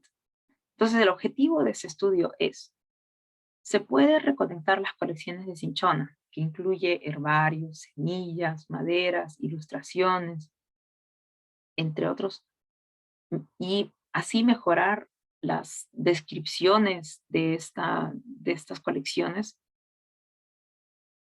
¿Y cómo intentamos reconectar estos especímenes, o mejor dicho, estas muestras de un mismo espécimen, si están dispersos? Primero, intentamos ver la caligrafía. Luego, porque por ejemplo, Ruiz tiene una caligrafía diferente que la de Pavón, entonces decimos, ya esto la colectó Pavón, entonces es como que, ya, entonces esta semilla, probablemente todo ese espécimen pertenezca a una colección de Pavón. Y así, ¿no? Viendo la caligrafía. Lo cual no es el área que yo manejo. Yo no soy historiadora ni archivista, pero pues yo estaba súper feliz ahí. Y también viendo las descripciones, porque cada explorador, y de hecho cada persona tiene una forma diferente cómo describir las cosas. Y eso también se refleja en las colecciones. Luego, también en los números, porque por lo general, si uno cuando va al campo y recolecta especímenes, uno recolecta, entonces le pone los iniciales, ¿no? Mío sería NAC o NOAC, Natalie Olivia Yassi Canales, NOAC 001, por ejemplo. Y este número pertenece a un espécimen que, por ejemplo, semilla NOAC 001, y si es del mismo espécimen, va a ser la semilla, el herbario, la hoja, puede ser la corteza e incluso la ilustración, porque en esa época se tendía mucho a llevar un ilustrador botánico para hacer un dibujo de las plantas. Por lo general ahora también se hace con las palmeras, porque las palmeras son tan gigantes que no entran en una hoja de herbario, ¿no? Que son más pequeñas. Entonces hacen estos dibujos. Y todo esto que solamente pertenece a un solo individuo. Sin embargo, estos números implica implica una numeración sistemática. Sin embargo, con estos exploradores, Ruiz y Pavón, esto no ocurría. Lamentablemente ellos no fueron muy sistemáticos, y de hecho cuando fueron a esta expedición eran muy jóvenes y tal vez inexpertos, y no tuvieron este sistema de numeración que, por ejemplo, otros naturalistas de la época sí tenían, como Humboldt o Caldas y Mutis. Entonces fue muy difícil para este tipo de colecciones. También intentamos ver las características externas. Por ejemplo, intentamos medir el diámetro de las maderas en Madrid y Londres para saber si pues, las habían cortado, solamente las habían dividido y ya. Y finalmente las que no se podían unir con todos estos recursos, yo iba a analizarlas en el laboratorio con DNA. Entonces aquí podemos ver en la imagen la primera página de la nueva quinología de Pavón. La corona española comisionó a Ruiz y Pavón a publicar 13 volúmenes de la flora peruviana y guayaquilenses. Sin embargo, solamente publicaron un tomo, y el segundo tomo y tercer tomo están manuscritos en el jardín, los archivos del Jardín Botánico de Madrid. Y de hecho, estas colecciones, de hecho, también fueron compradas por alguna de estas colecciones, y este manuscrito fue comprado por John Howard, que fue un farmacéutico inglés, y que lo usó para sus estudios de química, para saber qué especie de cinchona es la que genera o la que produce mayor cantidad de alcaloides. Por supuesto, con las miras a tener una mayor, un mayor incentivo económico, ¿no? para hacer dinero. Y aquí quiero comentarles las colecciones de Cinchón. Es una sumilla de este cuadro, es una sumilla de las colecciones de Cinchona que logramos unir y reconectar entre Madrid y Londres. Encontramos hojas de herbario, ilustraciones, placas de cobre que se utiliza para imprimir, cortezas, maderas y hasta semillas. Y lo que nos llamó más la atención es que en el Jardín Botánico no había ninguna semilla, pero en Londres habían 23. Y en este momento, yo no sé si habrá sido irónico o una cosa pues para reírse, pero la archivista en este momento dijo: ¡Ah, traidores! ¿Cómo hicieron eso? ¿Cómo vendieron las semillas? Porque la semilla es lo más importante en un árbol, ¿no? O sea, si uno quiere germinar y crecer y al menos hacerse con el recurso, pues la semilla es la parte que uno siempre busca. Pero sí, encontramos correspondencia y archivos antiguos que demostraban que esas semillas, que Pavón había vendido esas semillas al Jardín Botánico de Londres. Y bueno, aquí en la imagen de la izquierda quiero mostrarles un ejemplo donde donde pudimos unir estas colecciones. Aquí en la época cuando fue colectado, esta muestra se conocía como la Denvergia macrocarpa, pero ahora se sabe que es Cinchona magnifolia.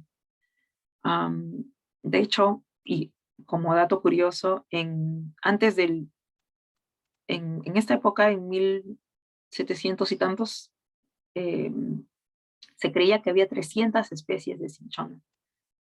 Sin embargo, nosotros sabemos que hay 24 especies solamente. Entonces hay un caos taxonómico, un caos de saber cuántas especies había, y no ocurrió esto hasta 1998, cuando un botánico dijo, no, solamente hay 23. Y bueno, hasta hace poco fue descubierta una especie más. Pero sí, es un género muy, muy complicado taxonómicamente hablando. Qué cantidad de especies y todo ello.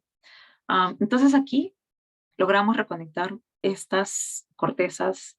En A vemos cortezas que se encontraban en Madrid, y, perdón, en Q, y B es una madera que encontramos en Madrid, tal como el herbario que encontramos en Madrid y la ilustración. Entonces, aquí reconectamos corteza de Londres y el resto de Madrid. Y todo esto pertenece a un solo espécimen, que es Cinchona magnifolia, especie número 24. Bueno, eso es de acuerdo al catálogo de Pavón. Y finalmente, si bien no se logró reconectar todas las colecciones, fue un primer paso para iniciar esta labor, que fue bastante dolor de cabeza durante esos días porque no tenían un sistema de numeración, y pues espero poder hacer el análisis genómico, el de DNA antiguo de las muestras que no se pudieron reconectar. Y estoy también muy feliz de decirles que este capítulo ya ha sido aceptado en una revista, y espero que pronto sea publicado. Y la anterior, el de las semillas de Mamani de Ledger, todavía está en progreso. Así es que espero pronto enviarlos a la revista científica. Entonces, finalmente, quiero comentar las perspectivas, ya que cada capítulo tiene su propia conclusión. Quiero comentar las perspectivas de esta investigación. No solamente, si bien de DNA antiguo, pero también de mi investigación. Que se puede usar nuevas tecnologías emergentes para potencialmente descubrir nuevas biomoléculas y su función, ya que estas muestras que se encuentran en los museos, que están en los estantes, uno puede decir, pues sí, degradándose, pero pueden ser especímenes que ya no se encuentran en su hábitat ahora, que ya de alguna forma han desaparecido, se han extinguido, o se ha sobreexplotado, y tal vez se hace una ventana para el futuro. Número 2, los recursos genómicos. Bueno, no les he mostrado aquí, les comenté que tuve 8 capítulos en mi tesis. Los otros capítulos son altamente metodológicos y genómicos, y es como que más complicado también de explicar y de entender en 2 o 3 horas. Pero en uno de los capítulos de mi tesis, secuenciamos y ensamblamos el genoma de Cinchona pubescens, el genoma del cloroplasto y nuclear, y estos recursos genómicos, como el ensamblado de esos genomas que hemos construido, van a abrir la posibilidad para llevar a cabo estudios a nivel de poblaciones, de genómica de poblaciones, para saber el estado de conservación del árbol de cinchona en su hábitat natural, en los Andes, por ejemplo, o para elucidar cómo la quinina se sintetiza en el árbol, por qué se sintetiza, ya que no beneficia en nada a la planta. Bueno, tal vez debe haber algún beneficio, pero no lo sabemos, y de hecho la planta no está sintetizando quinina para curarnos de la malaria, ¿no? O sea, son cosas que todavía faltan elucidar. Y este tipo de metodologías que hemos desarrollado y recursos genómicos, como los genomas ensamblados, van a ayudar a futuros estudios.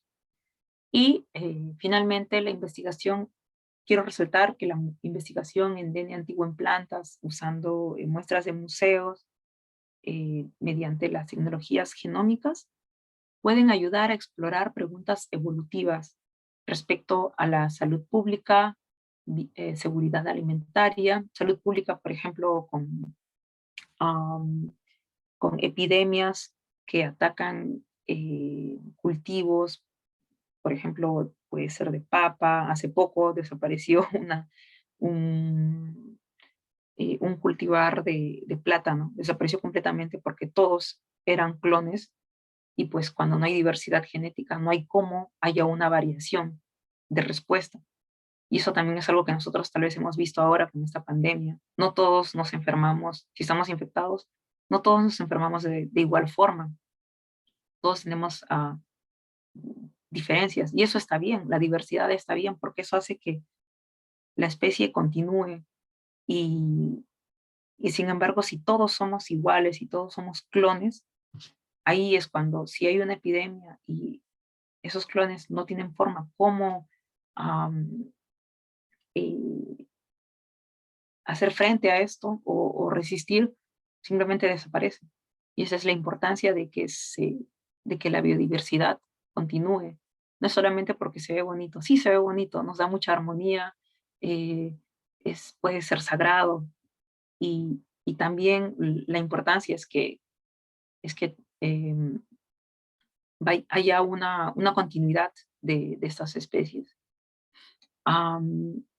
Y claro, pueden responder preguntas de salud pública, seguridad alimentaria y biodiversidad, que es en el caso de mi tesis, del proyecto que hice.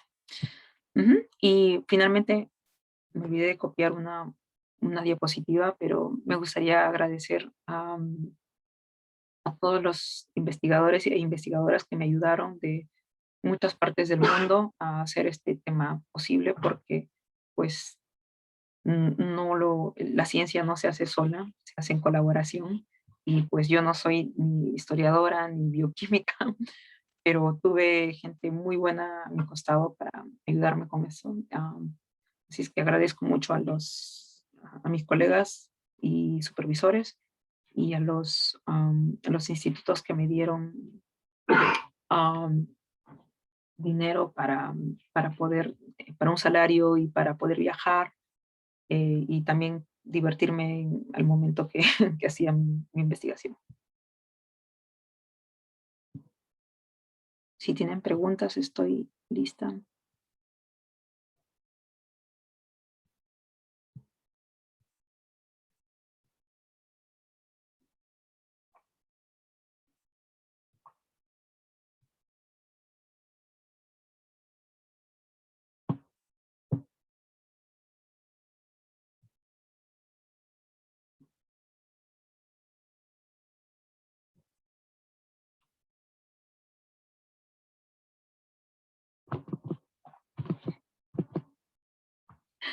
Wow.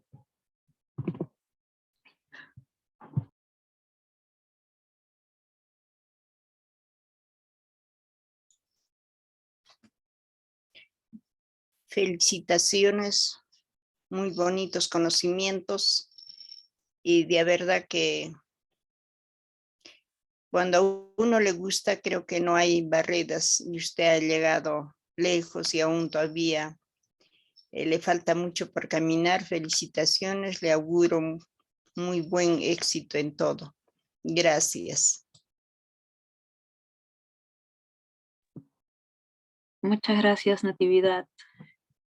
Y sí, realmente me emociona. Sí, creo que sí, cuando uno le apasiona algo, pues es lo que hay que hacer. Matías pregunta: ¿cómo lograste estudiar en diferentes países para realizar tu tesis y ganar todo ese conocimiento que has logrado hasta ahora?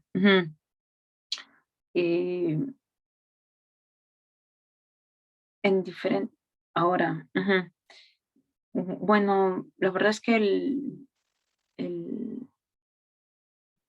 budget, el fondo para mi tesis era bastante limitado. porque hacer este tipo de análisis de laboratorio es súper costoso. Y para ello tuve que aplicar a subvención extra, porque pues la verdad es que quería, quería aprender de quienes yo creí que eran, o quienes realmente son expertos en el tema. Y, o sea, sí, eso fue lo que pensé, sobre todo obtener, bueno, porque también tuve la mala suerte de que al primer año de que empecé mi tesis, mi supervisora principal cambió de trabajo. Así es que fue difícil tener una guía. Así es que yo decidí buscarme mis guías, básicamente, sobreponerme a la incertidumbre y al estrés de no tener un supervisor cerca. Así es que pues me puse a escribir a profesores y profesoras que eran bastante prominentes en su campo, y con la ayuda de la subvención de una beca que se llama Erasmus, eh, Erasmus Plus o algo así, Erasmus más, eh, que ayuda a subvencionar viajes cortos de menos de 2 meses. Entonces yo usé eso para viajar sí, a diferentes países. Eh, y bueno, ese conocimiento también se basa en, bueno, yo creo que se logró también con el estrés de que había o hay un, eh, una fecha final en Europa. Aquí en Europa es diferente que en Estados Unidos o en otros países, no sé, porque aquí por el doctorado te pagan, es un salario que no es malo, es bastante bueno, la verdad, pero no te van a extender esos meses, ¿no? O sea, son 3 años y son 3 años. Si no acabas en 3 años, pues, a ver qué. Es como que es um, es un periodo bastante corto, pero también es finito, ¿no? No es como en Estados Unidos, que creo que son 4 o 5 años de doctorado, 6. Es, sí, es diferente, pero aquí son 3 años y un poco más. De hecho, yo obtuve 3 meses más porque apliqué a otra subvención de EMBO, eh, y así pude obtener 3 años y 3 meses de doctorado, porque ellos cubrieron mi salario por 3 meses más. Am, y tal vez quería mostrarles cómo se ve, cómo es, porque les mostré bastante sobre el DNA antiguo, las muestras, los desafíos, el trabajo de computadora, tal vez un poquito, pero no les mostré cómo se hace, cómo es el laboratorio. Y esa es una presentación que hice de mi tesis.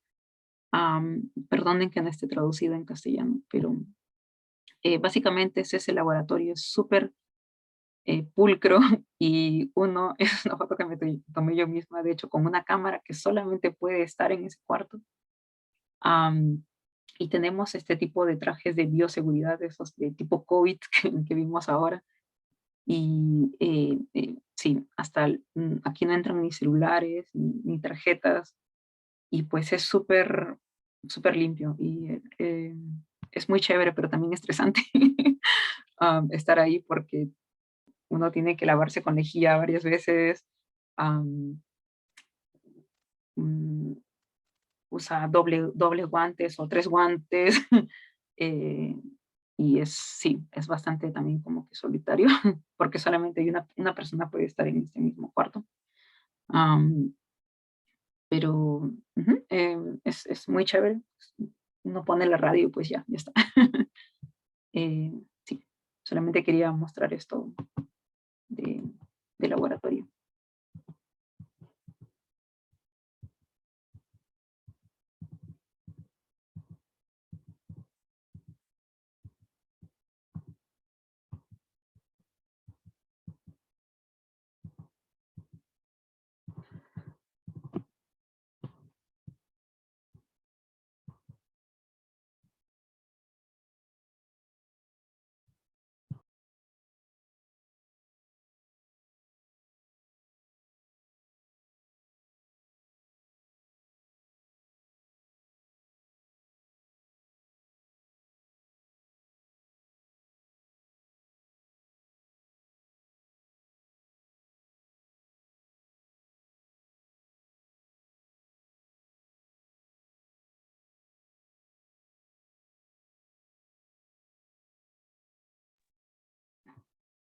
Correcto, Joel. Me alegra que hayas estado al menos para la última diapositiva, porque realmente es uno de los mensajes para llevarse a casa. Este tipo de investigaciones es importante para ello, ¿no? No solamente para conocer el pasado, sino que pueden ser ventanas para el futuro, cómo reaccionar o qué tipo de acciones tomar cuando haya, por ejemplo, una epidemia o casos de problemas de conservación, etcétera.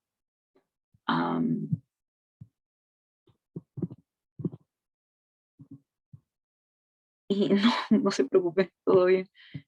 Pero si tienen más preguntas, puedo dejar aquí mi correo. Y creo que está grabado, así es que eso me alegra bastante porque otras personas lo pueden ver. Y voy a dejar mi correo para si quisieran preguntarme cosas de, de cinchona, de plantas, de DNA, de genomas, e incluso también, como Matías me preguntó, si tienen preguntas de cómo hacer para encontrar becas o estudiar en otro país o en otro idioma. Creo que también es importante, sí, apoyarnos entre nosotros. Eh, Así es que si me escriben un correo, pues yo estaría muy feliz de responder y guiarles. Podemos hacer una llamada y pues ahí responder algo. Bueno, soy bióloga, pero tal vez algo de becas es algo que también puedo conocer para otro tipo de áreas. Así es que no duden en escribirme o si tienen a alguien que conocen. Yo estaría feliz de guiar. Muchas gracias. Gracias, Luz. Gracias a ustedes por el interés y por haber respondido a las preguntas. Estoy muy feliz. Y espero que les haya gustado el jueguito también del árbol y que sigan jugando. Es muy chévere.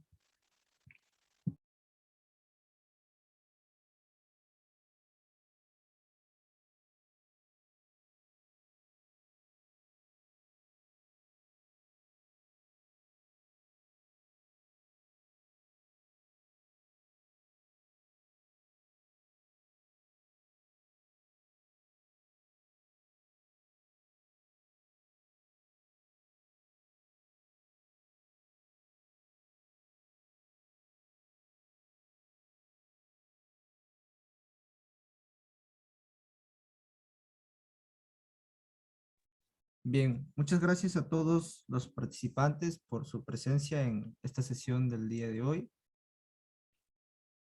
El día de mañana vamos a continuar con esta sesión de talleres y para quienes no pudieron acompañarnos en esta presentación, pues esta sesión ha quedado grabada y podrán ver la ponencia posteriormente. A continuación voy a proceder a mostrarles el cronograma de lo que será de lo que serán las últimas sesiones en sí de Clubes de Ciencia en Quechua 2021.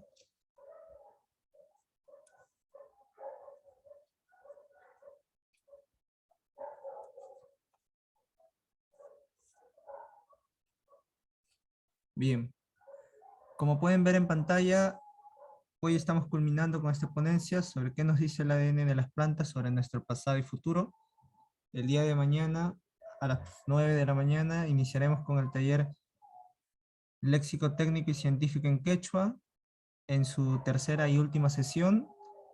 Y por la tarde, en el horario de 2, a partir de 2 de la tarde, iniciaremos con el taller Planificación Lingüística para el Quechua y la experiencia del euskera. Y finalmente, el día domingo 31, a las 10 de la mañana, tendremos la clausura por parte de Clubes de Ciencia Perú, y por la tarde a las 4 tendremos la clausura por parte de Camas Yachachiscuna. Así que los esperamos a todos. Muchas gracias y nos vemos en una siguiente oportunidad.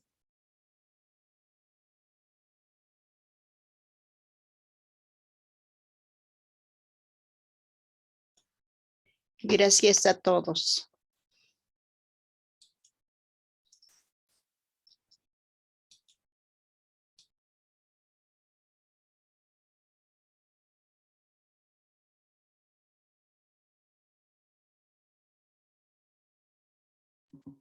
Gracias, chao, chao.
Beatriz, ¿me logras escuchar? Podemos Sí, sí. aprovechar que acá se encuentra Natividad, me parece que es una de las personas que llegó a culminar su trabajo. No sé si Crisóstomo también llegó a culminar el... No, Ya, no, pero no, no, claro, quería saber si le habías escrito, no le has escrito entonces a los 6, tendríamos que o sí. comunicarles para que en sí, la idea no es que se, se afanen en hacer un nuevo escrito o resumen, sino yo creo que es más fácil o va a ser más fácil que lo comuniquen de manera, que se expresen de la manera en que ellos se consideren conveniente, como un comentario, ¿no? Que ellos cuenten, ¿no? Por Así, eso, ujú. sí, por eso ese comentario tiene que estar ya bien, O bien sea, un resumido. comentario preparado, ¿a eso te refieres? Sí, Mm, porque ok, para medirlo el tiempo, me refiero, porque en Clubes de Ciencia Perú, me imagino, nos dará un tiempo limitado y si los 6 participan, va a ser muy poco tiempo. ¿Cuánto tiempo te han dado de Clubes de Ciencia Perú? bien, tenemos 5 minutos de espacio y por la tarde ya tenemos el tiempo extendido, ya que es más extenso, ¿no? Lo ideal sería por lo menos que los que deseen se presenten en ese tiempo y por la tarde ya se presenten todos, que ya va a ser más extenso, ¿no? Más cómodo. Claro, con nosotros no hay problema. Con la clausura de CAMAG no hay problema porque ahí pueden hablar el tiempo que, que quieran, en realidad, pero en Clubes de Ciencia Perú no vamos a tener ese tiempo. Em, Eso y otro quería preguntar, acá está Matías, está Crisóstomo y Natividad. Si quieren preparar algún número para, para la clausura de la tarde del domingo, ¿no? Para Camaj. No sé, quieren cantar o quieren, pero en quechua, pues, ¿no? En quechua Ya se pueden definió cantar. con Matías, ya. Ya le bajó la mano. En serio, bájate la mano, no. Claro, puede, pero si Matías sabe, Sí, de verdad, Crisóstomo, Matías, Natividad, ajá, si desean hacer alguna presentación libre. El día domingo nosotros vamos a tener nuestra clausura a las 4 de la tarde. Así que siéntanse libres de hacer sus sugerencias o quizás hacer alguna presentación, ya sea cultural, de saberes ancestrales, o algo que ustedes, pues, algo en lo que ustedes tengan interés, ¿no? Es lo importante es Ajá. que lo que presenten, pues, lo hagan con compromiso, ¿no? Que ustedes sientan que es lo que les gusta hacer. Mm. Ujú. Claro, eso podría ser, o de repente también pueden hacer, ¿no? De repente simplemente eso es comentario, ¿no? De su experiencia de clubes de ciencia en quechua también podrían hablar, ¿no? Sí, Matías. En este caso yo estaba planeando presentar mi trabajo de la tabla de química en quechua, es decir, todo lo que se ha recolectado hasta ahora, prácticamente mi trabajo en general. Ah, Como va a ser en 5 minutos, estaba planeando hacer un guión cortito, en este caso explicando de qué trata, mostrando todo el trabajo, pero también explicando mi experiencia en clubes de ciencia en quechua, como en este caso diciendo todo lo que hemos hecho y esas cosas en general. Me ¿Eso parece que sería es una para buena Clubes de idea. Ciencia Perú o para CAMAG? Ya que ya que en clubes de ciencia Perú tenemos que presentar nuestros trabajos o como tal vez, ¿cómo decirlo? Como el proyecto en general que hemos planeado está teniendo en cuenta realizarlo en clubes de ciencia, presentarlo en clubes de ciencia para que en general todos puedan verlo, pero ah, para la clausura de CAMAG, obviamente ya lo haría más extendido, lo haría como ya por completo, es decir, con todo lo que se ha hecho, con el glosario, con ah, el, el glosario de elementos químicos, el glosario de la tabla periódica, en este caso todas esas propiedades que tienen, y también con el ensayo que he realizado. En este caso, como va a haber un poco más de tiempo, ahí pensaba hacerlo en cama como más específico. Ya. Ya, entonces, en ese caso, yo creo que, yo creo que en ese caso, pues no van a poder participar los seis, las 6 personas que habíamos, visto, porque con Matías serían 7 incluso. Pero todavía, Wilson, no le has escrito a los demás, ¿no? ¿O sí?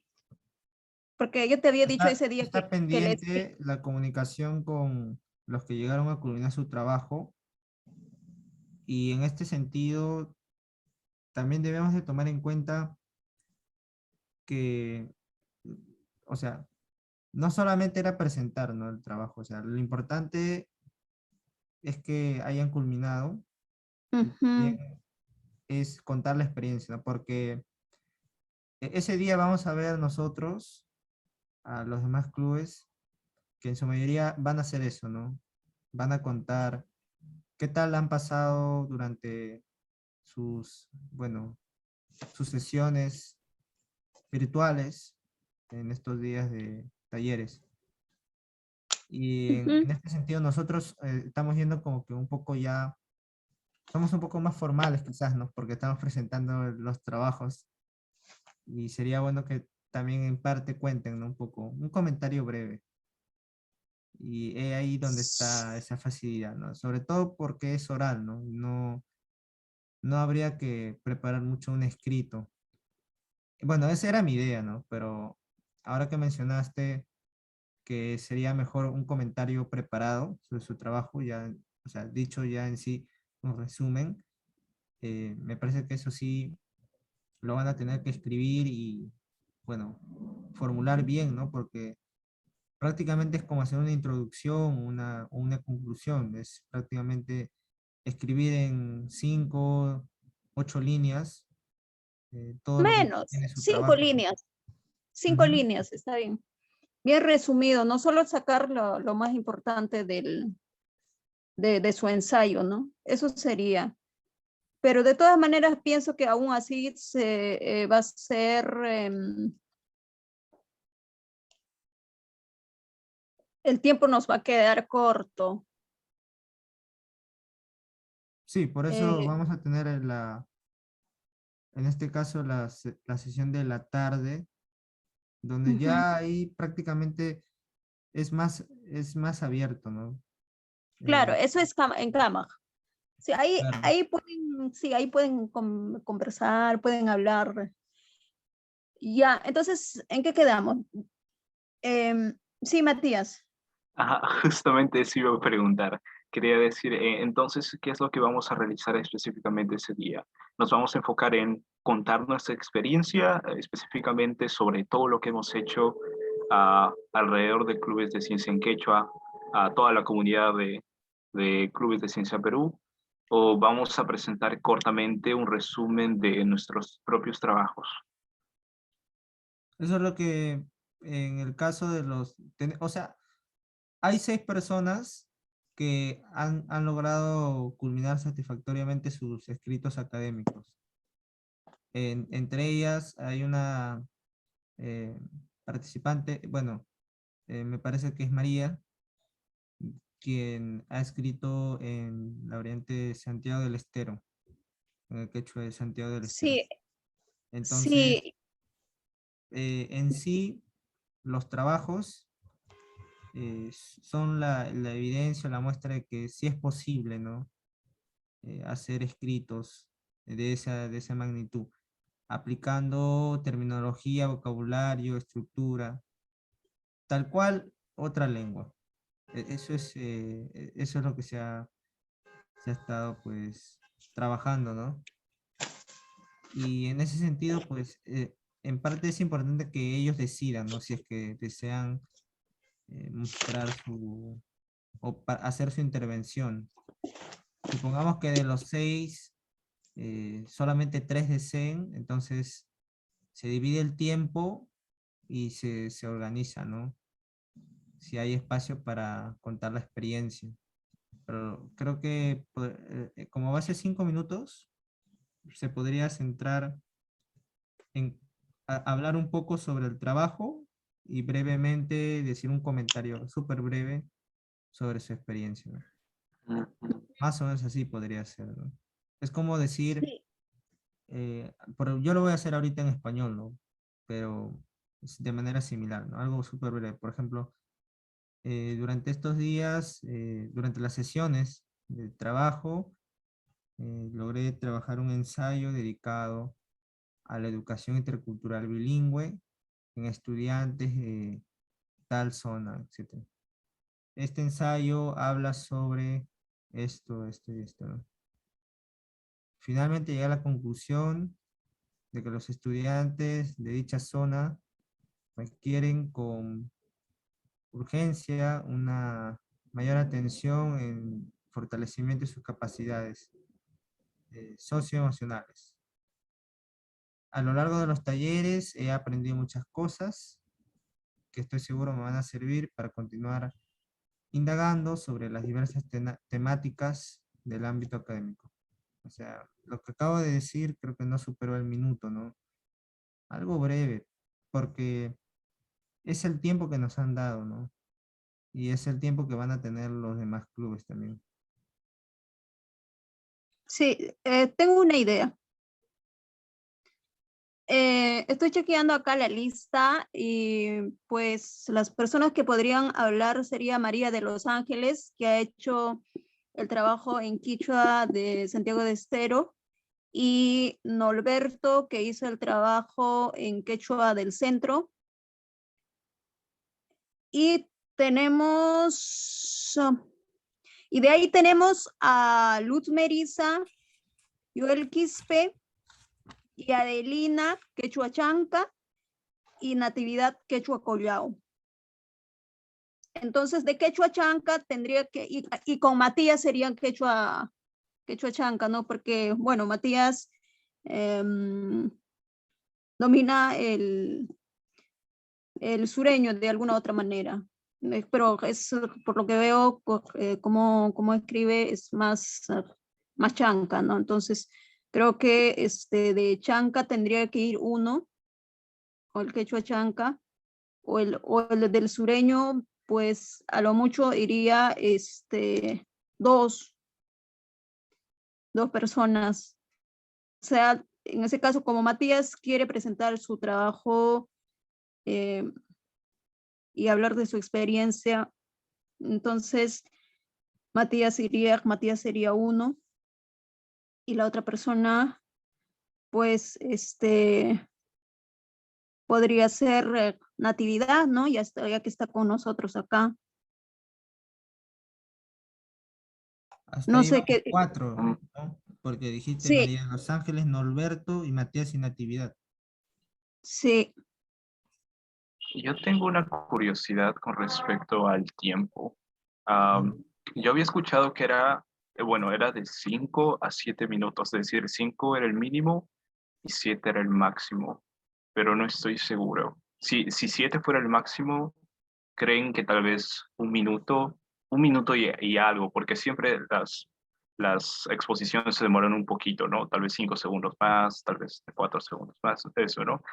Tal vez ustedes creerían que hacer a un minuto sería bueno, porque creo que, a ver, son 7 elegidos. Ah, no, son 7, ¿no?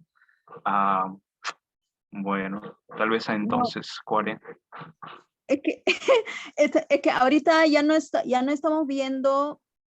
Pues, bueno, en realidad contigo serían 7 si todos quieren, pero no, lo que pasa es que no sabemos todavía. O sea, iba a ir Luz Merisa, Norberto, María de los Ángeles, Joel Quispe, Natividad y Adelina. Y contigo serían pues 7. Pero ahora, o sea, pensando en el tiempo, solo irían 4. Y por eso estoy viendo por variante. O sea, para que se vea esa diversidad. Porque eso es lo que tenemos en clubes, ¿no? Porque María de los Ángeles ha hecho su ensayo en quichua de Santiago de Estero, que no es lo mismo el sureño que nosotros manejamos, ¿no? Y Norberto ha hecho en variante, macro variante del centro, que no es lo mismo que manejamos el sureño. Entonces, tú, Matías y Natividad irían con el quechua sureño. Pienso que solo los 4 sería, o de repente Natividad dice, no, yo prefiero en la tarde, en la clausura de la tarde de Camaj, ahí yo hablo Más igual, pues, espacio ya. ajá. Entonces, en ese caso, de repente solamente irían 3 personas, no sé. Te escuchamos, ñañay Natividad, Maipiri Maitamunanki.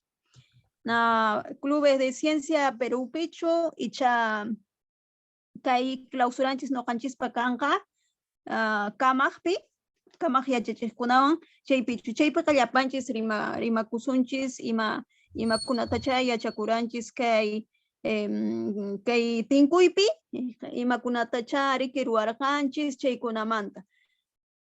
Ñañay willaywan kikumanchu atiwaqchu mayjan Allimpune ñañay Beatriz Sulpay na kamaq yachachiqkuna anchaypicha noqa waykuyta munashayman. ya ñañay. Listo. Chaynaqa kamaq piqan ñañay rimanki, ya? Rimanki ima takichataña takiyta munanki chaypas chay kunanmanta chayta qhawarishay mayqintacha takiyta munawaq icha ima yachasqaykunamantapas rimayta munawaq chayta chay clausuranchis chaytaqa llapanchis aqnata sumaqta rimarikusunchis. Entonces, entonces sería Allimpune ya